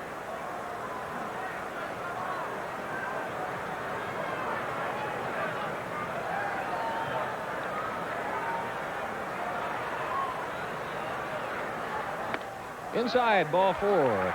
So the Phillies have the leadoff man on here in the 6th inning. And if you followed Dale Murphy over his career, you knew he was never reluctant to take a walk if you didn't want to throw it over the plate. And for Murph this year, that's 16 times he's drawn a base on ball. He used to be pitched around all the time in the Braves order when he was one of the few power threats for Atlanta. Also, he used to steal a lot. If you're wondering about that now, he has attempted 1 in 91. He has been successful. Here's Charlie Hayes. Hit and run is on. It'll be successful. Nice deep job by Justice. It'll be 1st and 2nd for the Phillies.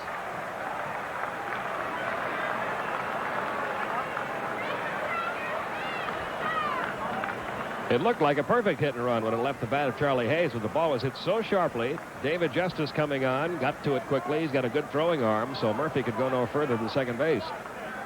Also faked Dale Murphy a little bit by making him think that he might be able to catch that one. Phil's at 1st and 2nd, nobody out. Braves trying to figure out how do we defense the bunt. They're assuming that Steve Lake will be trying to lay one down.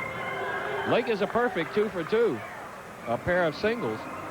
His second one held to a single, thanks in great part to a dandy defensive play in right field by David Justice. Yeah, you pitch in this ballpark a lot, and you know what can happen when those balls have come down around that railing. Yeah, it kind of comes out near. You only have about 3 feet to work with down the right field line between the stands, and it curves. And if you don't know what you're doing, that ball can hit in there and kick straight toward the middle of the field. It did, but waiting for it was David Justice. It saved a run and saved an extra base. Lake's average at 178. Braves expecting bunt. Pendleton in at 3rd. Greene just behind Hayes at 1st. He's bunting. It's a dandy. Greene will have one play. It'll be to Treadway. The sacrifice works. Phil's at 2nd and 3rd.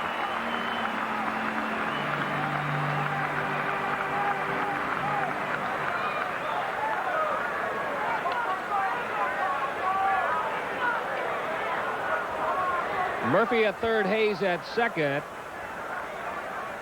There you see the Phillies bullpen left-hander Bruce Ruffin just called up from AAA, and right-hander Darryl Ackerfelds are throwing. What that means is that Campusano either strikes out, doesn't deliver, or walks. You'll see a pinch hitter for Tommie Greene. Braves are going to bring the infield in.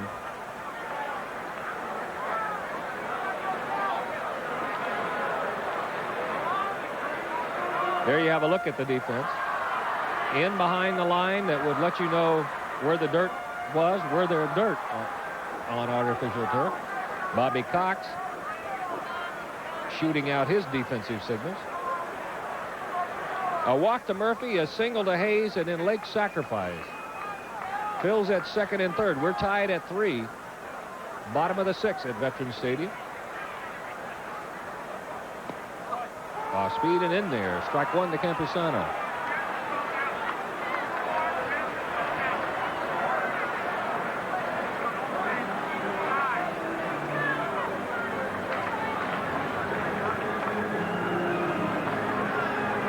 He has not delivered in situations like this in his brief major league career. 4 for 29 career. And for that reason, don't be surprised if they decide to squeeze.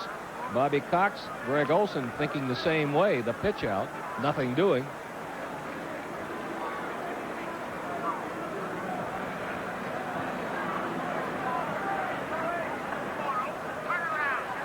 Campusano out of the Toronto organization. They signed him as a non-drafted free agent back in November of '83. Phillies grabbed him off their minor league roster. The winter of '89 kept him up here all last year. He hit .212 for the Phils in limited action. They couldn't send him out without exposing him and giving him back to Toronto. Again, the pitch out. Nothing doing. It's a 2-1 count. Hal Lanier, Jim Fragosi's right-hand man on the dugout.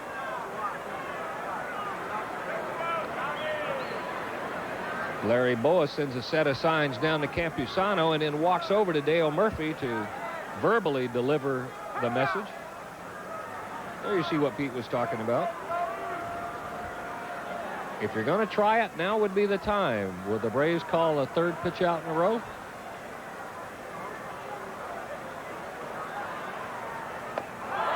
Swung on and missed.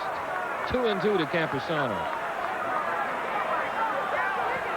Now the strikeout becomes a distinct possibility. This guy, Campusano, has struck out over 100 times twice in his minor league career, and usually guys who have played very little in the major leagues have trouble with pitchers like St. Clair, throw a lot of off-speed pitches. He also had trouble with Steve Avery. Avery's breaking ball fed him 3 of them. The last time Avery saw him, he didn't come close to any. Missed the last one by a foot. Something off-speed and down. That one a little bit too high. Gets enough of it to hook it foul. It's 2-2. One of the things that you noticed about a longtime Braves and former Phillies relief pitcher Gene Garber, I will bet you that 90% of the time when he was facing a young hitter who hadn't seen him much, he would get a strikeout on that guy. The delivery, the off-speed pitches, everything about his approach to pitching was something that the young kids just weren't used to seeing, and they got a lot of strikeouts. Well, from first time up against Garber. From day one in Little League, I think most guys are geared to hit the fastball.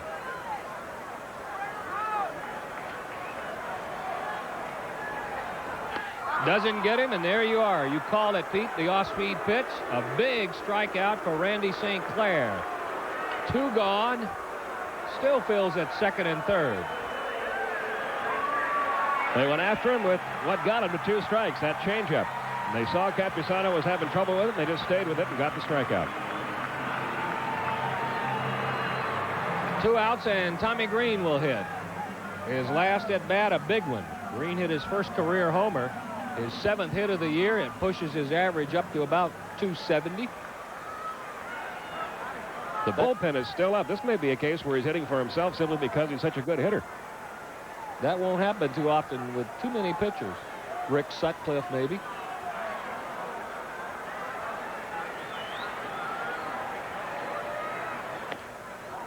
And he's being pitched like a hitter. The off-speed pitch down and in, 1-0.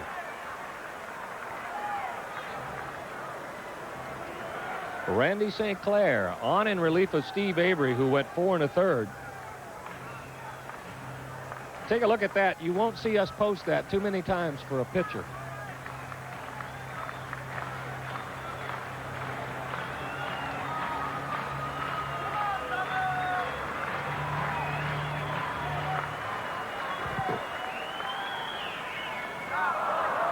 Now that's a swing like a pitcher. It's 1-1.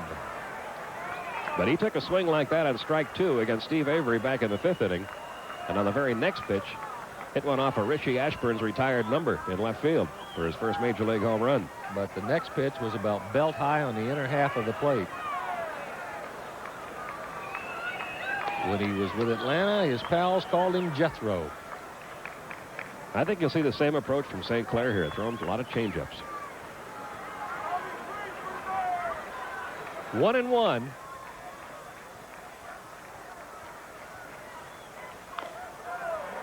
There it was again, the changeup, yank foul. It's 1 ball and 2 strikes. Greene has yet to walk. He has struck out 4 times. 4 out of 26, 27 at bats. That's not bad for a pitcher.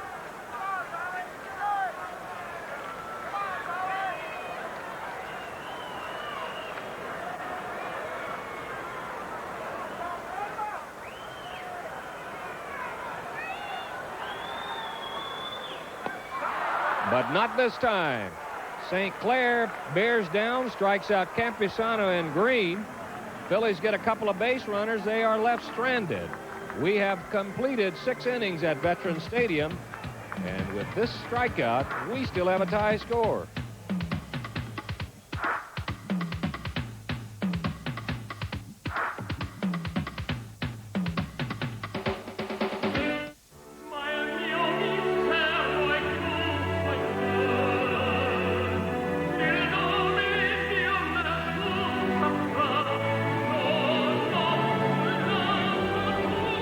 There's a level of service with which you're already quite familiar.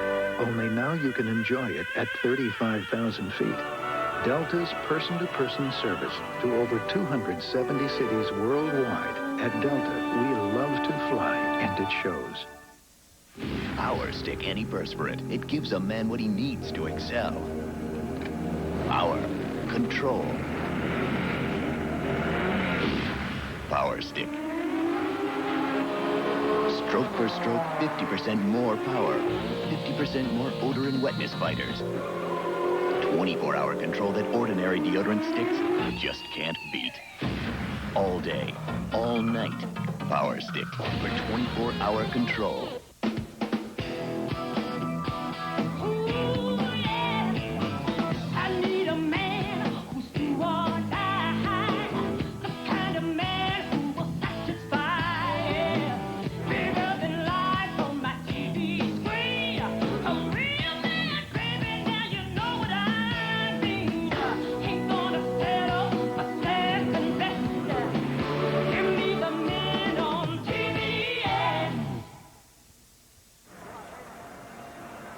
There's your score as we move to the top half of the seventh. It's time for our nightly Ask Glenn Diamond Question of the Night feature. Tonight's question comes from Jeff Hearn of Conyers, Georgia. We asked Glenn Diamond whatever happened to Andy Messersmith. Glenn said, I don't know, but you do know. He said, ask Don, didn't he? Andy Messersmith will long be remembered as the guy, one of the guys that Peter Seitz back in 1976 said, yes, when you play out your contract, you can become a free agent. Left the Dodgers and came down to Atlanta.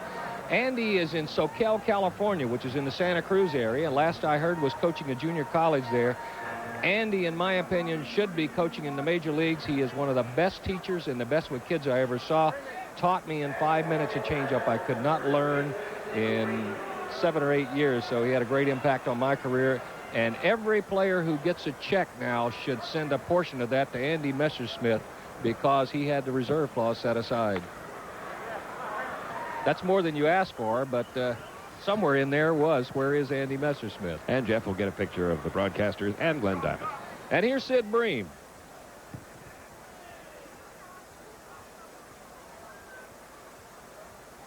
Bream is 1 for 2. Fly to center, singled. He had that fourth single in the fourth inning. The fourth of 4 in a row delivered by the Braves.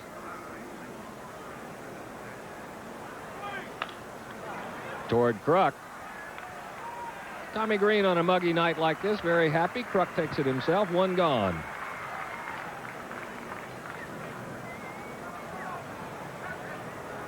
You like baseball history, Pete? Love it. This day in baseball history, 31 years ago, Ted Williams delivered his 500th home run against the Cleveland Indians. And a bit further back, even before Ernie Johnson, back in 1915, Zip Zabel for the Cubs, with 2 out in the first inning, his manager said, Zip, I need you to come in relief. He did. He said, I need you to do some long relief. Treadway, the batter, looks at ball 1 outside. Zip came on with 2 out in the first. They won the ball game 4-3 in the 19th. That is what I call long relief. Yes. That's the longest relief appearance in Major League history. To center field, fairly deep, but Camposano has a bead on it. And that'll do it for Treadway. 2 gone. While we're on the subject of baseball history, that man entered the record books yesterday. Otis Nixon, 6 stolen bases, and a rather significant day in your career comes up tomorrow. Yes, it does. Anniversary of your 300th win. 6 years ago, California Angels against the Texas Rangers. And I still have a video of that. Every now and then I watch it, and I think I get bigger goosebumps now than I did then because for a while, well, until the 3rd out, it was another day at the office then, but very large goosebumps. Here's Olson. First pitch swinging down the right field line. That'll get out of play. It's 0-1 to Greg. Greg is 0 for 2, has grounded to second. He has popped to first. Speaking of that day in the California Angels, old friend and former Philly great and a favorite of the Phillies here, Bob Boone, stopped by to visit today in town. Incidentally, in town working with a speakers counselor. Olson looks at it upstairs. Sounds like he might have thoughts of maybe entering this business. I see. Bob was going to be the manager if Orlando had gotten the franchise. The expansion franchise had already agreed to that. On the ground, foul. It's 1-2, and he'll be a dandy. His son is now at the AA level. I saw his name on the wire the other day, Brett. In Jacksonville with the Seattle organization. Speaking of that, Bob called and said, Brett called him the other day and said, Dad, I'm doing real good. I was 6 for 8 and then 3 for 4. And Bob said, then he called me yesterday, wished me a happy Father's Day, and said, hey, and I said, how you doing? And he said, well, Dad, I'm 0 for my last 15. Outside, 2-2 to Olson. Here's what Tommie Greene has done up to now. And we pointed out earlier, the Braves, the first team in a Tommie Greene start this year to score as many as 3 earned runs off him. He's been that effective. And he's gone from no walks to 7 walks up and down the ladder. Outside, it's 3-2. So Olson 1 pitch away from drawing Tommie Greene's first walk. Well, that was a little bit unusual about that no-hitter. He did walk 7. You don't see that many walks very often in a no-hit performance. Well, you see what some of the players said. They said they had so many base runners, some of us weren't even aware that it was a no-hitter. That's going into the 9th inning. Here's a 3-2 to Olson. Foul away. It's still 3-2. For a pitcher to pitch a no-hitter and get the final out the way Tommie Greene did has got to be a real kick. A no-hitter is a big enough thrill.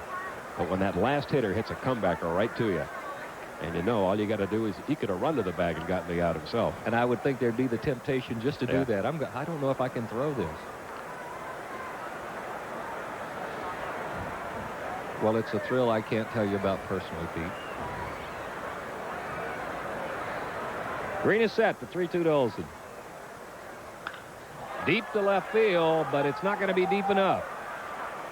Near the warning track. Chamberlain will grab it. And that'll do it for the Braves here in the 7th inning. They go 1-2-3. Tommie Greene sets them down in order. We'll head to the bottom. Still tied at 3 apiece.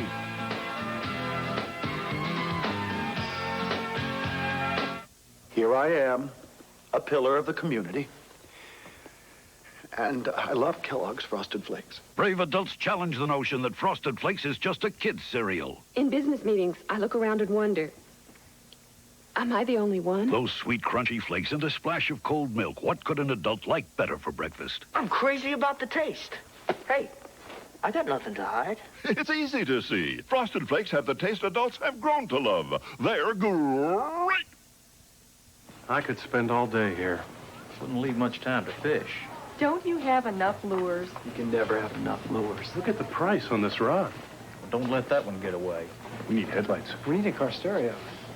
Some people don't realize they have great things here. Come to Kmart for Berkeley Trilene Fishing Line and help stock America's fishing waters. Do I know where the deals are? Deals, yes. Fish, no. Hi, I'm Don Sutton. You know, when Dave Justice and Ron Gant want an authentic Braves jersey, cap, or T-shirt, they go directly to the team. Well, you can, too, with the Braves Clubhouse Collection catalog. You can purchase authentic Braves jerseys, jackets, and caps, as well as T-shirts and replicas. The catalog contains pages of novelties that make great gift ideas. To order your catalog today, send your name, address, and $1 to Braves Catalog, Box 4006, Atlanta 30302, or just stop by the all-new Braves Clubhouse store at the CNN Center. There's your score as they move to the bottom half of the 7th inning. Coming up next on TBS, our motion picture, Billy Two Hats. Here's what that's about. An aging Irish rogue becomes a makeshift father to a young half-breed as they try to avoid a boorish lawman. Gregory Peck, Desi Arnaz Jr., and Jack Warden star in Billy Two Hats. Never would have guessed that that's what it was. Can we get that in our hotel room if we hurry back? If we hurry. Here's Dickie Thon. We have a 3-3 tie. 6.5 inning in the book here at Veterans Stadium. 3 runs, 6 hits for the Braves. The Phils have 9 hits. Thon is 1 for 3. The average at 251. Doesn't get the changeup. 0-1 to Dickie Thon.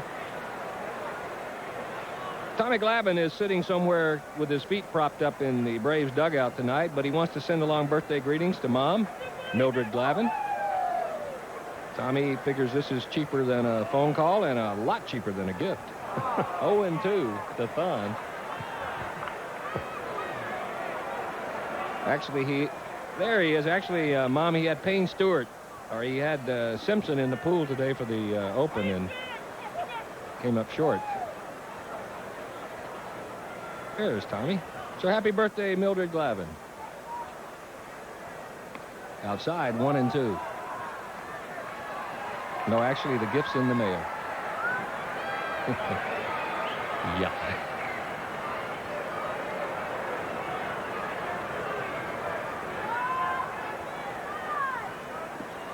In the dirt, it's 2-2. I'll tell you this about Tommie Glavine. He is not one of those guys, and there are a number of them in this game, who will agree to do a pre or a post-game interview, get the watch, and then act like they shopped for that the entire road trip to give as a gift for a birthday or anniversary or something like that. No, people have done that in the past. Quite a few.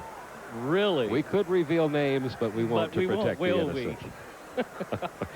Buddy, amigo.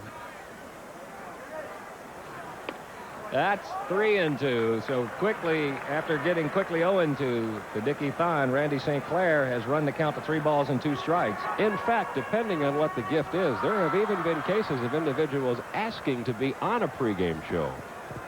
That was a long time ago, Pete. Lined into center. It's a base hit for Dickie Thon.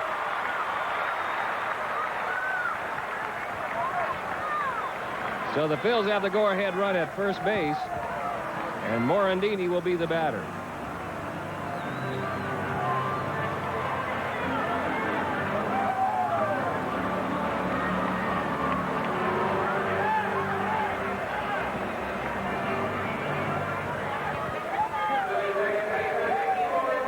Here's Morandini. He's 1 for 3. Let's see if Jim Fregosi wants to bunt him over. Terry Pendleton thinks so. He's in close at third.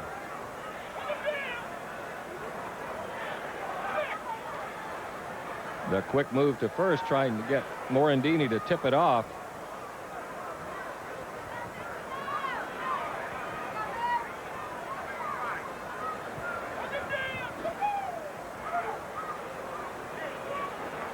He is bunting. Outside, 1-0.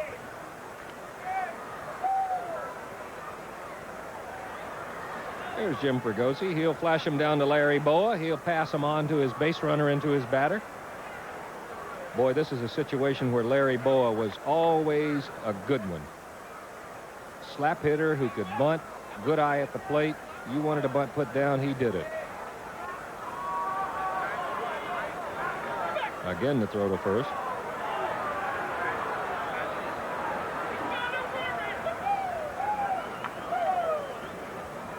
Morandini 4 for 8 against the Braves this year. Has been called on to sacrifice 3 times and has laid down 3 sacrifice bunts. Again, the first.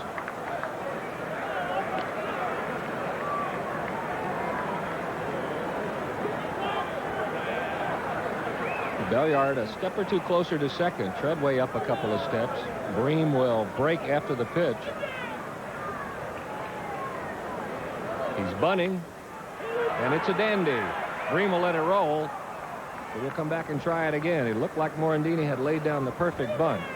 1 ball and 1 strike. Some of these turf fields have a little bit of a bow to them for drainage purposes when they were first built, although the turf now doesn't really require it. And you will see sometimes catchers, infielders come into a ballpark they haven't been in all year and just take a ball, roll it down the line. Try to roll it as straight as they can to see if that ball tends to veer off one way or another. And this appears to be one of those that it goes into foul territory. There's Juan Berenguer. A lot of them, Pete, have the grain, and turf has a nap and a grain. Yeah, it does. Almost always, they run that grain toward the outfield. So unless you have a field slope, then that's a good thing to check to see which way it is sloped, because that grain will carry it to the middle of the field. The pitch out, nothing doing. Braves thinking maybe they had taken the bunt off and switched to hit and run. A whole new set of signs to Boa. A whole new set of signs to Thon and Morandini.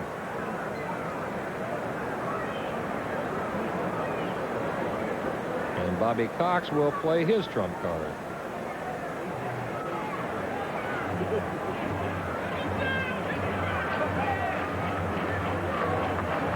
And more signs here than Spaghetti Junction in North Atlanta. He's going. He'll throw to second. Got him. So the Phils took the bunt off, played hit and run, and Olson short-circuited it. We've talked about Olson's much improved throwing. It's really been evident on this road trip. He has thrown out numerous base runners with throws just like this one. Right on the money. Rafael Belliard there to take it. He tagged himself out. We also told you earlier, this Philadelphia team not particularly adept in the base stealing department. They have only 30 all year. It's 2-2 to Morandini. He fouls it away. It's still 2-2. And Olson's showing you there that one-step throwing that we've talked about. Instead of stepping with the right foot, then the left and throwing, it's almost like a jump step. Didn't have a good pitch to throw on there, but got a lot on it and dropped it right on the bag at second. Still 2-2 to Morandini.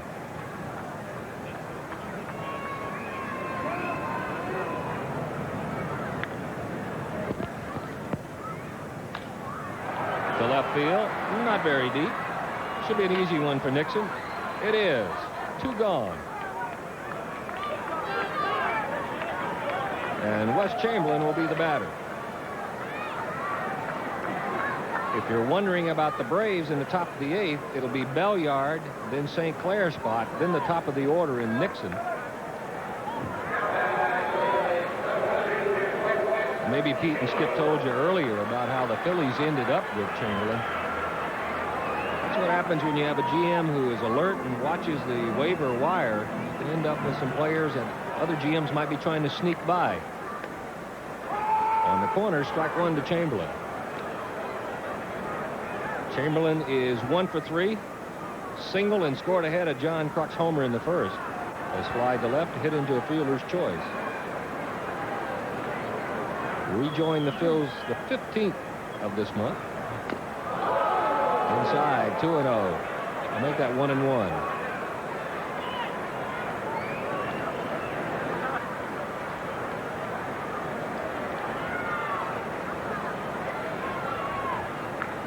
Came out of spring training with the Phillies, but they sent him out for a little more seasoning. But with all the roster moves they've made, he's back here. Good swing on the off-speed pitch. Fouls it away. It's 2-1. And they may lead the league in roster moves. Hardly a day goes by when you don't pick up a newspaper, look in that transaction section and see the Philadelphia Phillies doing something. Whether it's bringing a player off the disabled list and sending someone out, as happened today with Danny Cox coming back on and Andy Ashby going down, or calling up a young player. They've done a lot of roster movement this year. You'll see that a lot when a club is in the second division, and when you feel like, as the Braves did last year and year before, when you're trying to build for maybe next year. 1-2. Upstairs, it's 2-2. Chamberlain has made the most of it since being called back. He's 5 for 16. A homer, pair of RBIs.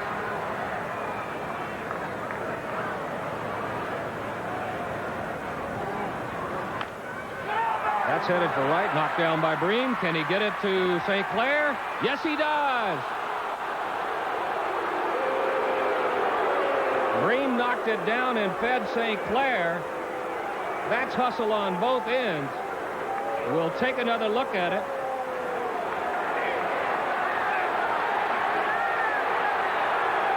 And St. Clair there with the tag. Had no chance to get to the bag.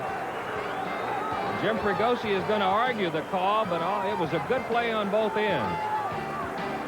So we'll finish 7 innings, still tied in Philadelphia. What's more natural than spicy hot food and icy cold beer? Ah, what's more natural than Natural Light from Anheuser-Busch?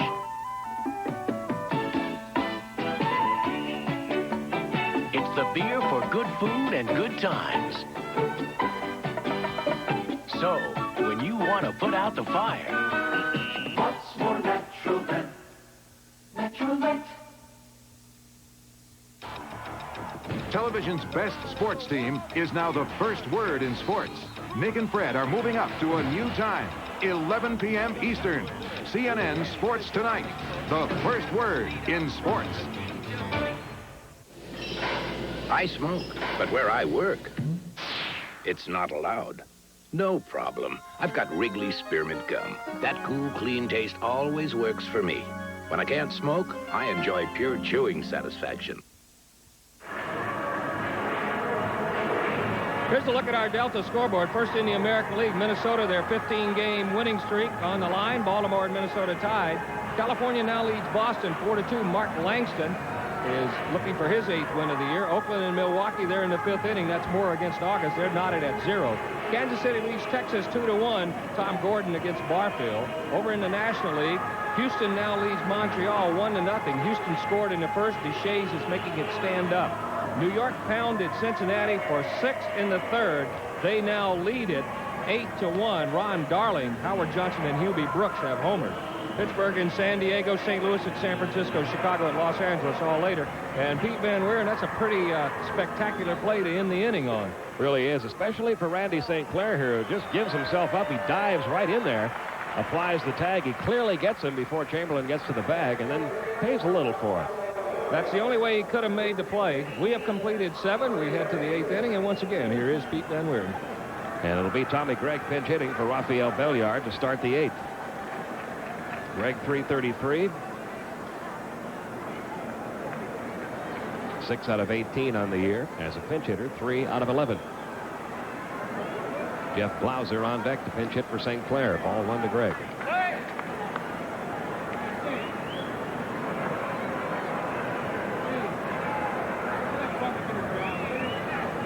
3-3 game, 8th inning. 2-0 the count now on Tommie Gregg.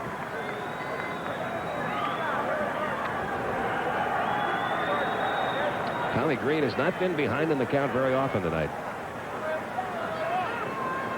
But he has fallen into a 2-0 hole here on Gregg, and the pitch coming. It's 3-0. That's the age-old question. Which comes first, success or confidence? And for Tommie Greene, it's apparently getting onto a pitching staff where they said, well, pal, you're out there. And on 4 straight, Tommie Gregg walks to open up the 8th.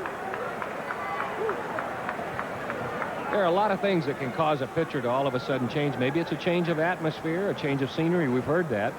It could be that Johnny Padres says all the same things that all the Braves pitching coaches have said. But you know yourself, sometimes when you talk to, well, your kids or to anybody, 9 different people can say the same things, but only one will register.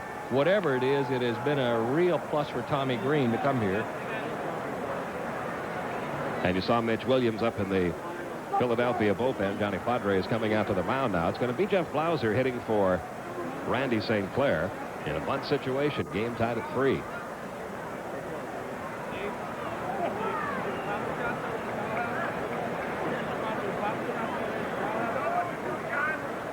Joe Baber, the right-hander, now joining Mitch Williams in the Phillies bullpen.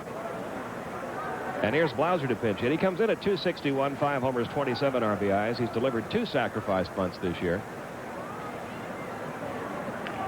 That walk, by the way, the first issued by Tommie Greene.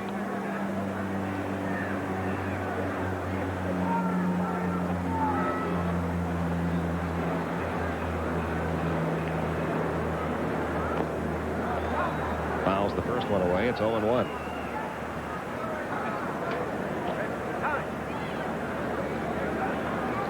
Three runs, 6 hits for the Braves. 3 runs, 10 hits for the Phillies. Braves did all of their scoring in the 4th inning when they got 4 consecutive hits and then a ground ball double play, which played at the 3rd run. Nobody out.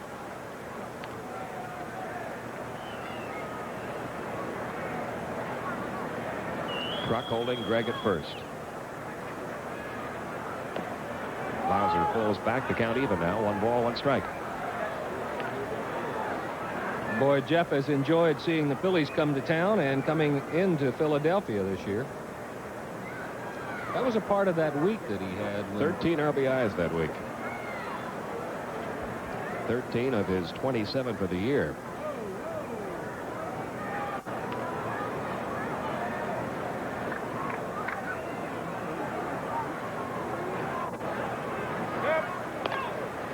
That was on instructions from catcher Steve Link. Yeah, you saw that there. Catchers don't just call fastballs, curveballs, sliders, and changeups. They look over to the dugout. They get their instructions from whomever runs the defense out of the dugout. For the Phils, I think it's Hal Lanier, pretty good defensive infielder himself. But let's take a look at Lake and see if it's going to be a pitch or we're going to throw over. Tommie Greene is going to throw to first. Close play.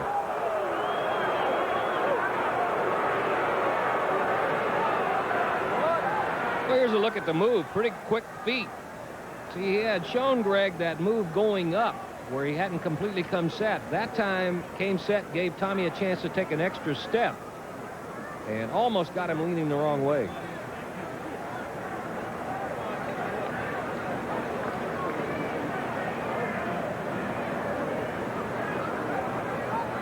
This time, if Greene goes over, it'll be by his own choice. Blauser gets the bunt down. This will move the runner up. Lake to first. And the 2-4 sacrifice gets Tommie Gregg down to second.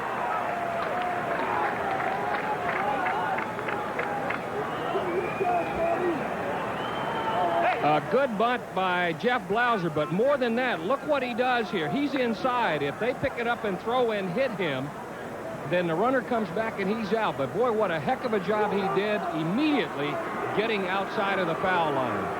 That's good thinking, and that's good base running by Jeff Blauser. And Jim Fregosi out to make the pitching change here with Otis Nixon coming to the plate. And it'll be the wild thing. Mitch Williams coming in from the Philadelphia bullpen with the go-ahead run for Atlanta down at second base. One man out, and a job well done tonight again by Tommie Greene. He'll get a nice hand from these Philly fans. 7 1/3 innings, 6 hits, 3 runs. He walked only 1. He struck out 5. Mitch Williams to face Otis Nixon right after this.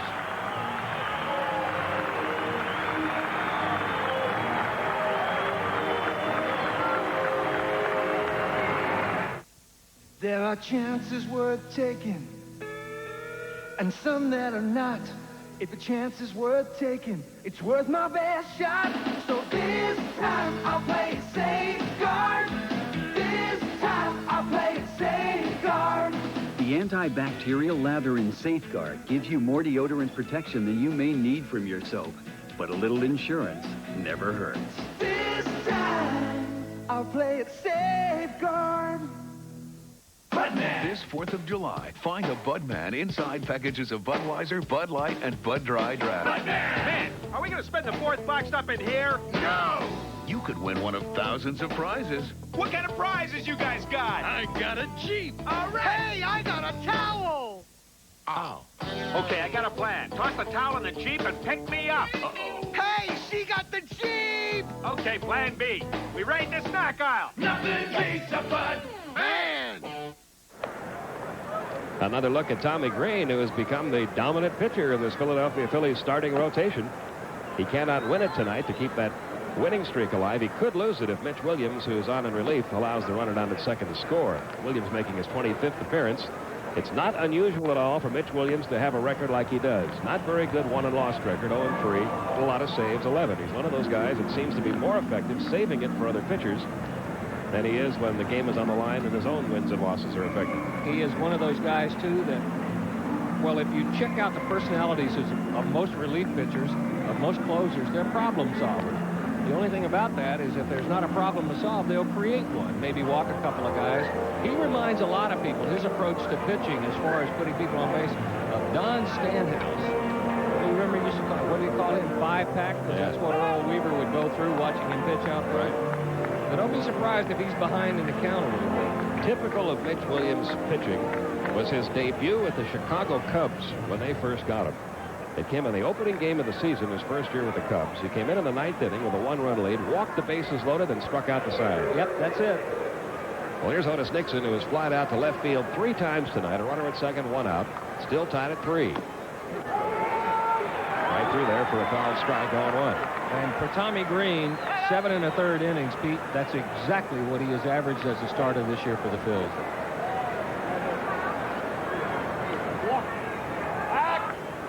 No throw made, back to second. Williams, who gives you that every ounce of effort type of delivery. The first time you see him, you'd swear he's throwing that ball 95 miles an hour, but they only get him on the gun at about 85. Up the middle, center field. Let's see if they wave Greg. They're going to, and there'll be a play at the plate. Camposano's throw. He is out. Lake held on. Down to second goes Otis Nixon. And we're still tied. Lake took a pretty good shot, too, from Tommie Greene.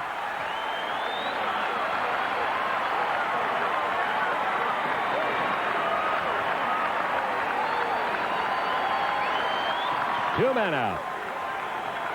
Not many catchers defensively get a standing ovation. Line drive up the middle. Campusano not hitting much, but he is a good defensive player. And here's the throw to the plate, and here's what you get when you have a base runner who used to run back punts for his scholarship against a catcher who isn't afraid to block the play. Lake did a good job of holding on to this. Here's a look at the end of the play. No chance to get in, just got to crash. That's Tommie's nickname, Crash. And he tried to jolt the ball loose from Steve Lake, but Lake did a great job holding on here. Well, now Terry Pendleton needs a 2-out hit to break the tie, and he's not going to get it. Ground ball to Morandini. Williams is out of the inning. And another big ovation from these Phillies fans, most of it for that man. We go to the bottom half of the 8th inning, still tied at 3.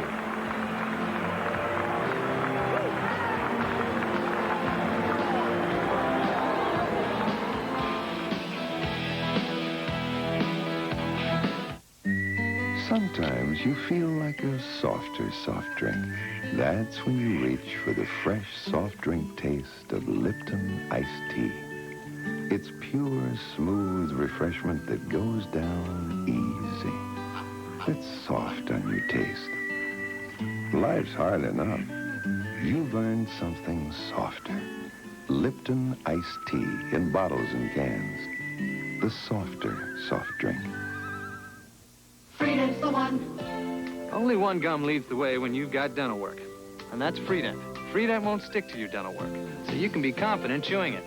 And because it also moistens your mouth and freshens your breath, Freedent's in a class by itself. Freedent's the one that took the stick out of gum, and Freedent moistens your mouth. Yeah, moistens your mouth and freshens your breath while you chew. Non-stick Freedent moistens your mouth and freshens your breath. I love it. I think he'll love it. He loves it! The colors you love for the people you love. Pittsburgh Paints, proud sponsor of the U.S. Olympic team. I soak my dentures and use mouthwash, but sometimes I use toothpaste and mouthwash, but sometimes Wait, all you need is denture cream. In just 90 seconds, denture cream gets dentures nearly twice as clean. Plus, it has minty mouthwash ingredients to freshen dentures. All you need is denture cream. Atlanta Braves baseball brought to you by Lipton iced tea in cans and bottles. Sometimes you feel like a softer soft drink. There's your score as we move to the bottom half of the 8th inning. Jeff Blauser, who pinch hit for the pitcher, stays in the game at short, batting in the 9 spot. The new pitcher batting in the 8 hole for Atlanta. Right-hander Juan Berenguer making appearance number 28 out of the Braves bullpen. You see his numbers for the year. Good job of middle relief pitching by Randy St. Clair tonight. 2 2/3 scoreless innings. Gave up 2 hits, walked 1, struck out 3. And a lot of publications, you're starting to see it, Pete, where they score that as a hold, and that has become, in the age of specialization that we're in, that has become almost as important as a save, especially on a ball club that goes to the bullpen a lot. And if you're going to win pennants, you need some people to come in and slam the door in the middle of the ball. John Kruk will lead off the 8th. A 2-run homer in the first. Since then, he has grounded out to second and struck out. Tomorrow night, Pete Smith against Jose De Jesus. Game 2 of this 3-game series. High with a fastball from Berenguer. Ball 1. Due up in the Braves half of the 9th inning. Gant, Justice, and Bream.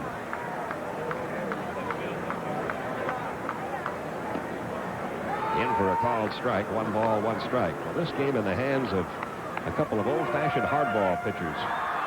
Juan Berenguer and Mitch Williams.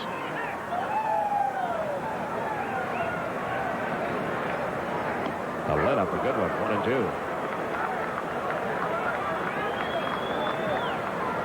A good one in that he didn't hit it. This is the only time you'll see a hanger, not a hanger. If he swings and hits it, that's a hanging breaking ball. But as it was an absolutely wonderful pitch. Now the 1-2 on the way to John Kruk. Struck him out. Berenguer records the strikeout, 1 gone. Maybe we have found something on John Kruk. The way to get him out is to throw him off-speed pitches right down the middle and high. Because that was 2 ugly swings at those 2 off-speed pitches up in the strike zone. So Randy St. Clair struck him out back in the 5th inning. Off speed upstairs. Here's Dale Murphy, 1 for 2 on the night. A line out to short, a single and a walk. Ball 1, the count on Murph.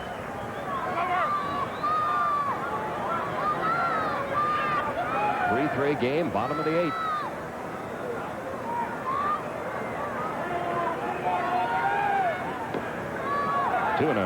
Leo Mazzoni uses Juan Berenguer as an example a lot for his pitchers, because his pitchers will say, you ever notice how many great plays he gets made behind him? He will say, isn't it amazing how often he throws strikes and they hit it? Because you only get a chance to make the great plays when you're keeping the ball in the strike zone. High and deep to left center field. Dale Murphy has just untied this one.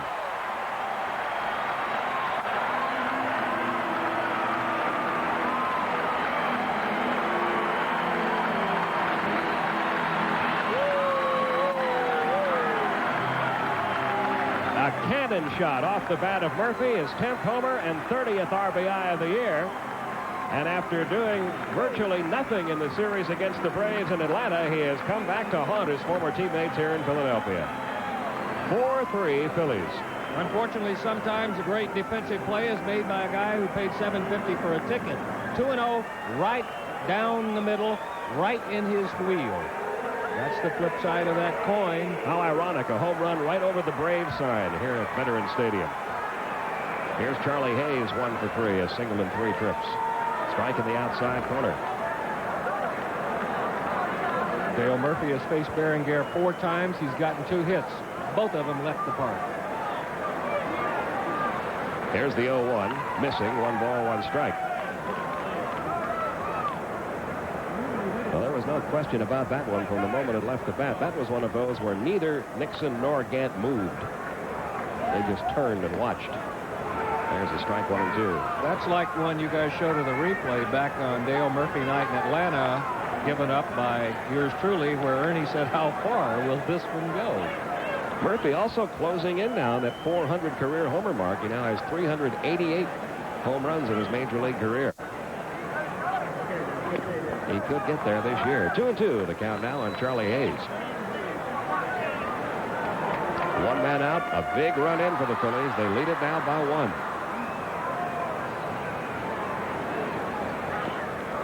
It's full now, 3-2 on Charlie Hayes. That was only the 3rd home run surrendered by Berenguer in 28 relief appearances.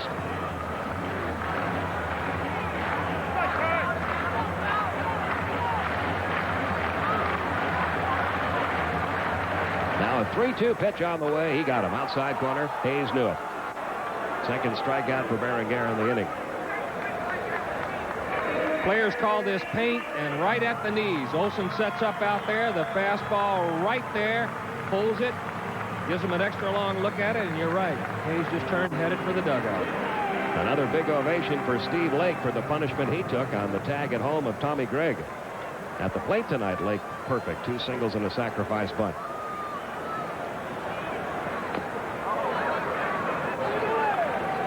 So when Mitch Williams comes out in the 9th inning, he's got Ronnie Gant, a right-hand hitter, David Justice, a lefty, Sid Bream, a lefty.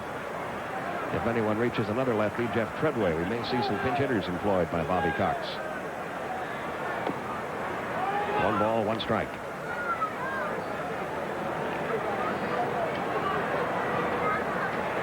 We told you coming in, the Braves have fallen behind Cincinnati in the National League West. The Reds are getting pounded tonight by the Mets. So the Braves could catch back up with the Reds if they can rally. A ball and 2 strikes on Lake.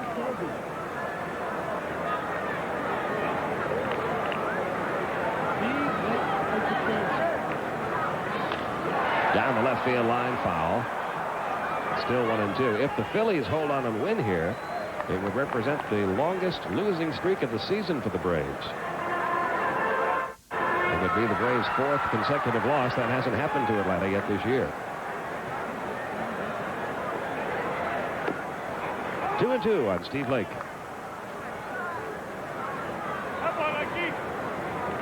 You talked about it, Don, in this ballpark with such a high upper deck, totally enclosed.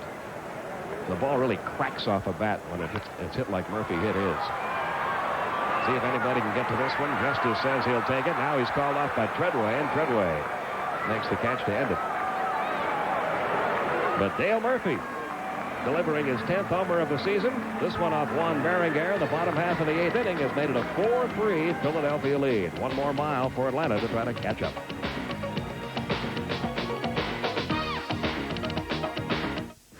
A mild case of athlete's foot is one thing. A really tough case, that's something else. The irritating itch, the painful cracking, the burning. That's when you want a medicine that acts tough. Tough-actin Tinactin. Tinactin cures even the tough cases of athlete's foot fungus. And Tinactin's clinically proven. No wonder it's the antifungal most recommended by pharmacists. So when you've got a tough case of athlete's foot, get the medicine that acts tough. Tough-actin Tinactin. Budman. This 4th of July, find a Budman inside packages of Budweiser, Bud Light, and Bud Dry Draft. Budman! Man, are we going to spend the 4th boxed up in here? No! You could win one of thousands of prizes. What kind of prizes you guys got? I got a Jeep. All right. Hey, I got a towel. Oh. Okay, I got a plan. Toss the towel in the Jeep and pick me up. Uh-oh. Hey, she got the Jeep. Okay, plan B. We raid the snack aisle. Nothing beats a Budman.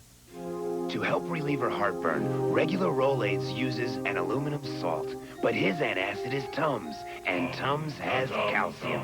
Something my body needs anyway. I like that. Tums. Grandma gave me this.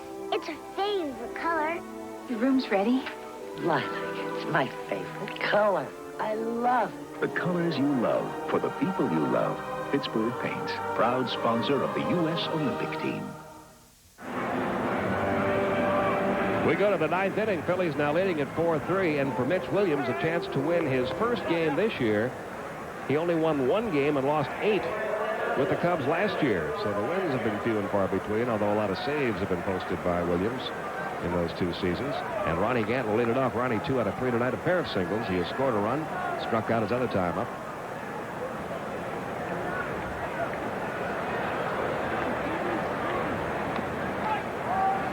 One ball, no strikes on Gant. Prior to the Murphy home run between innings, you made an interesting comment about this had the look of a game that would be decided by a Ronnie Gant home run because he loves the fastball and he's going to get some from Mitch Williams, even though other pitchers have been avoiding that pitch. Maybe it'll be a Ron Gant homer that ties it. 1 ball, 1 strike.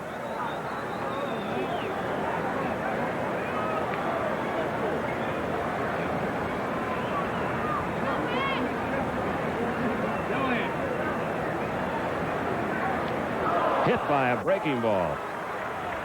And down to first goes Ronnie Gant. He's the tying run down there with nobody out. Well, if you're the batter and you're going to get hit, you want to get hit with a breaking ball, but that's not exactly where Mitch Williams wanted to throw it. A big sweeping curveball, trying to get it in on Gant's hands and got it too far inside. There's a case where a hitter's reputation of being such a good fastball hitter may have changed really the way Mitch Williams would have liked to go after him.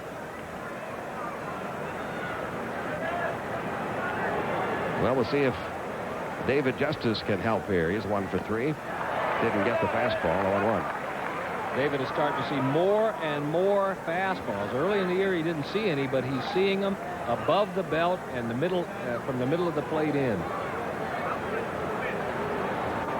Nobody out. Gant aboard.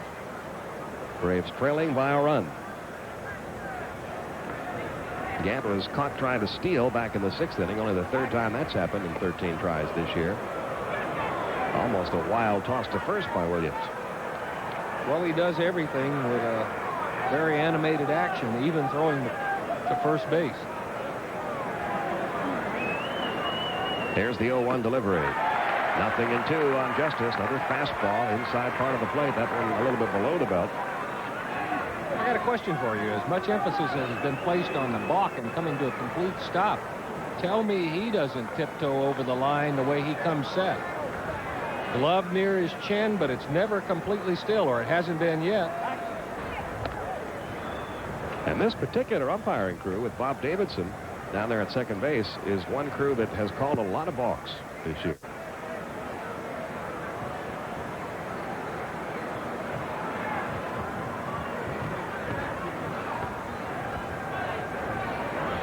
The 0-2.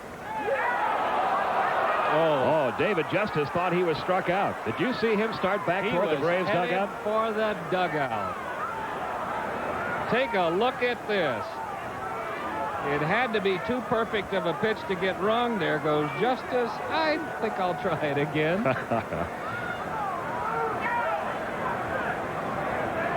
1 ball, 2 strikes the count. Braves got a real break there, it looked like.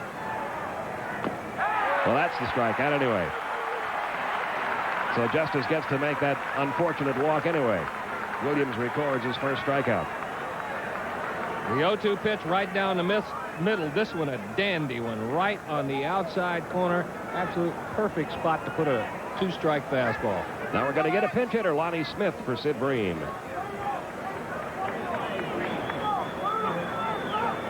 Lonnie, 281 with a couple of home runs, 15 RBIs, only 1 out of 9 as a pinch hitter. They just measured the Dale Murphy home run, the IBM tail of the tape, 433 feet, the longest one hit in Philadelphia this year. Fouled back by Lonnie Smith, 0-1.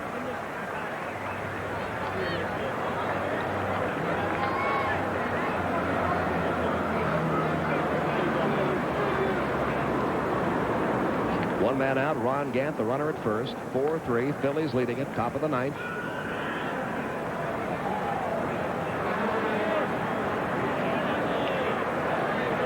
Count of 0-1 on Lonnie Smith.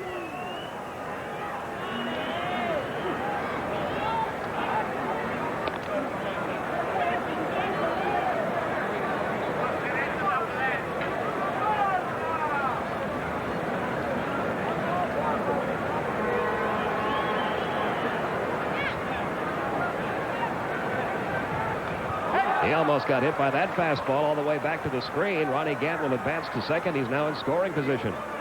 It's a wild pitch for the Wild Thing. And this is just what you were talking about before, Don. If there's no trouble out there, create a little. And he did so by hitting Gant, then uncorking this one. He tried to get in on Lonnie, and get in he did. That one right at the belt buckle. And as good a catcher as Steve Lake is, and as quick as his reflexes are, he couldn't even come close to that one. Caught it just on the tail end on the tip of his catcher's mitt. But now a base hit to tie it up. A runner at second now with 1 out. 1 ball, 1 strike on Lonnie. 1-2. Brian Hunter on deck. He will bat for Treadway.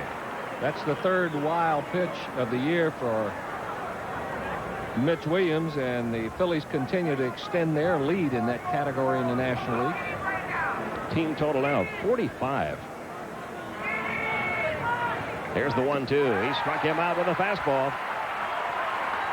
2 strikeouts in the inning. Gant still down at second. It's all up to Brian Hunter. Pinch hitting now for Jeff Treadway. Nothing fancy here. He has created the problem he wanted. He just reaches back and brings fastball belt high down the middle right on past Lonnie Smith. Here's Brian Hunter hitting .217 since coming up from Richmond. A couple of home runs. 4 runs driven in. 0 for 3 as a pinch hitter.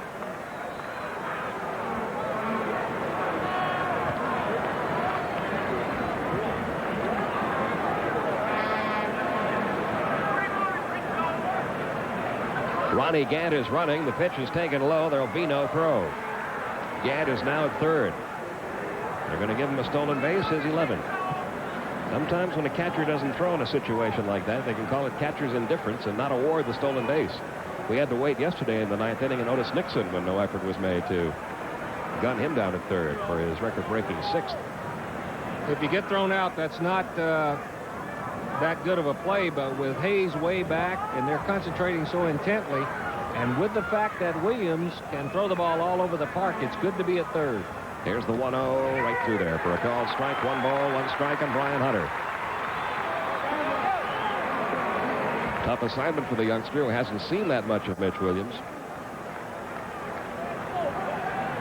2 men out. Here's the 1-1. 1-2.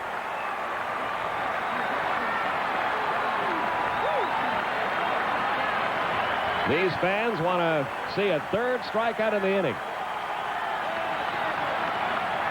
A base hit ties it up. The 1-2 to Brian Hunter. Strike 3 swinging. The Phillies have defeated the Braves. Atlanta has lost its 4th game in a row for the first time this year.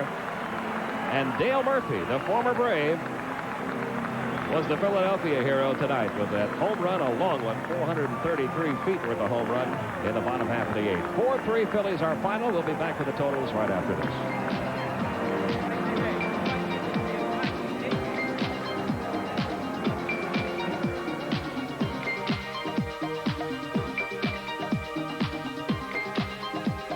Wednesday night only.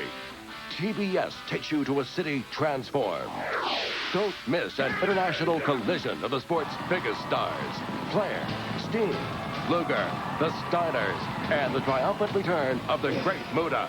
9 bone-crushing matches in all. This summer's premier wrestling event is Clash of the Champions 15, Knoxville, USA. Wednesday night at 10:35 Eastern, exclusively on TBS.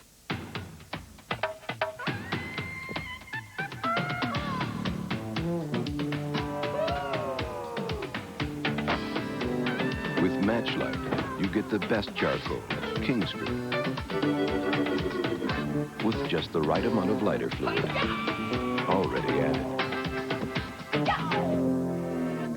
That's why there's only one match for Matchlight. Matchlight from Kingsford. We invested $100 million in the latest diagnostic equipment. And another $5 million a year training our expert technicians to use it. We are Goodyear certified auto service retailers, and we believe everything we do, from tires to tune-ups, should live up to the most exacting standards of all. Yours and ours. Good tires, good service, good people, Goodyear. Attention! Company! Dismiss! The people of Delta would like to recognize the sacrifice made by our armed forces and their families. We do have a special military fair. Now, with our welcome home fairs, active military personnel and their eligible family dependents can travel to USA for 70% less. Albuquerque, New Mexico? Is that your hometown? That's right, ma'am. I'm going home. Delta, we love to fly, and it shows. There are chances worth taking, and some that are not. If a chance is worth taking, it's worth my best shot. So this time I'll play it safeguard. This time I'll play it safeguard. The antibacterial lather in Safeguard gives you more deodorant protection than you may need from your soap. But a little insurance never hurts. This time I'll play it safeguard.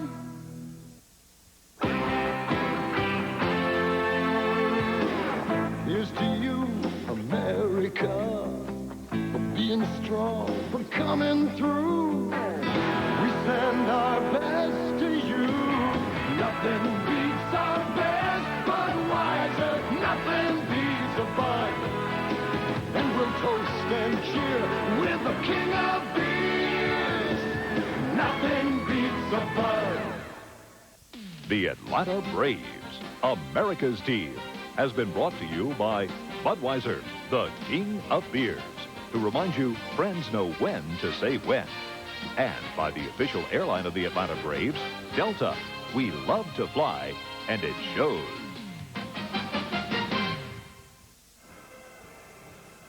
Braves were done in by a couple of ex-Braves. Tommie Greene homered, pitched 7 1/3 good innings, and Dale Murphy homered as the Braves dropped the first one here on this stop in Philly. Braves lost their 4th in a row. The record on the road now, 2-5 on this road trip. The final, 4-3 Phillies. 4 runs, 11 hits, no errors for the Phillies. They stranded 6 for the Braves.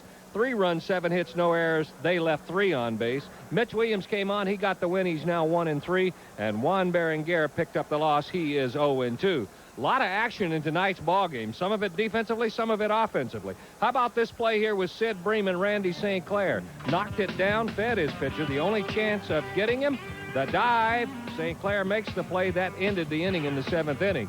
And then some action at home plate for the Braves. Unfortunately, Tommy Gregg not able to score on this base hit. Campusano up with the throw. Here's Gregg. Here's Lake. Who wins? Lake hangs on. That stopped the Braves from being able to go ahead. But the big blow of the evening, former Brave Dale Murphy, first time he had faced Berenguer in over 10 years, 433 feet, the computer said. That was the difference in the ball game as the Phils won it 4-3. That's the action here from Philadelphia. Around the rest of baseball, Minnesota, that 15-game winning streak still on the line. They have gone ahead of Baltimore. Minnesota scored 1 in the 7th inning. They lead it now 4-3. California over Boston 4-2. All the scoring in the 5th inning. 4 for the Angels, 4 for the Red Sox. Milwaukee has put a 5 spot on the board in the bottom of the 5th inning. They now lead Oakland 5-0. Both Kansas City and Texas scoring in the 4th. Kansas City with 2 to go ahead. Texas right back with 3 to tie it. They're tied at the end of 5. In the National League, Houston is hanging on to that 1-run lead. Houston scored in the first. Jim DeShays is making it stand up. New York got 6 in the 3rd. That's the big difference. They now lead Cincinnati 10-3 in the 7th inning. Just underway in San Diego, no score. Likewise, the Cardinals visiting the Giants in San Francisco, no score. And just a bit later on, the Cubs go to Los Angeles. Well, once again, our final score, 4-3, Philadelphia over the Braves. Tomorrow night, the Braves and Phillies will hook up again, 7:30 Eastern Time. Braves will be trying to snap what is now their longest losing streak of the year, 4 consecutive setbacks. Pete Smith goes against Jose De Jesus in that one. Coming up next on TBS, the motion picture Billy Two Hats, starring Gregory Peck and Desi Arnaz Jr. Stay tuned for that. We'll see you tomorrow night from the vet here in Philadelphia. Until then, for Don Sutton, for Skip Carey, and for our entire TBS crew, Pete Van Wieren from Philadelphia. Final score, once again, 4-3, Phillies over the Braves. So long, everyone.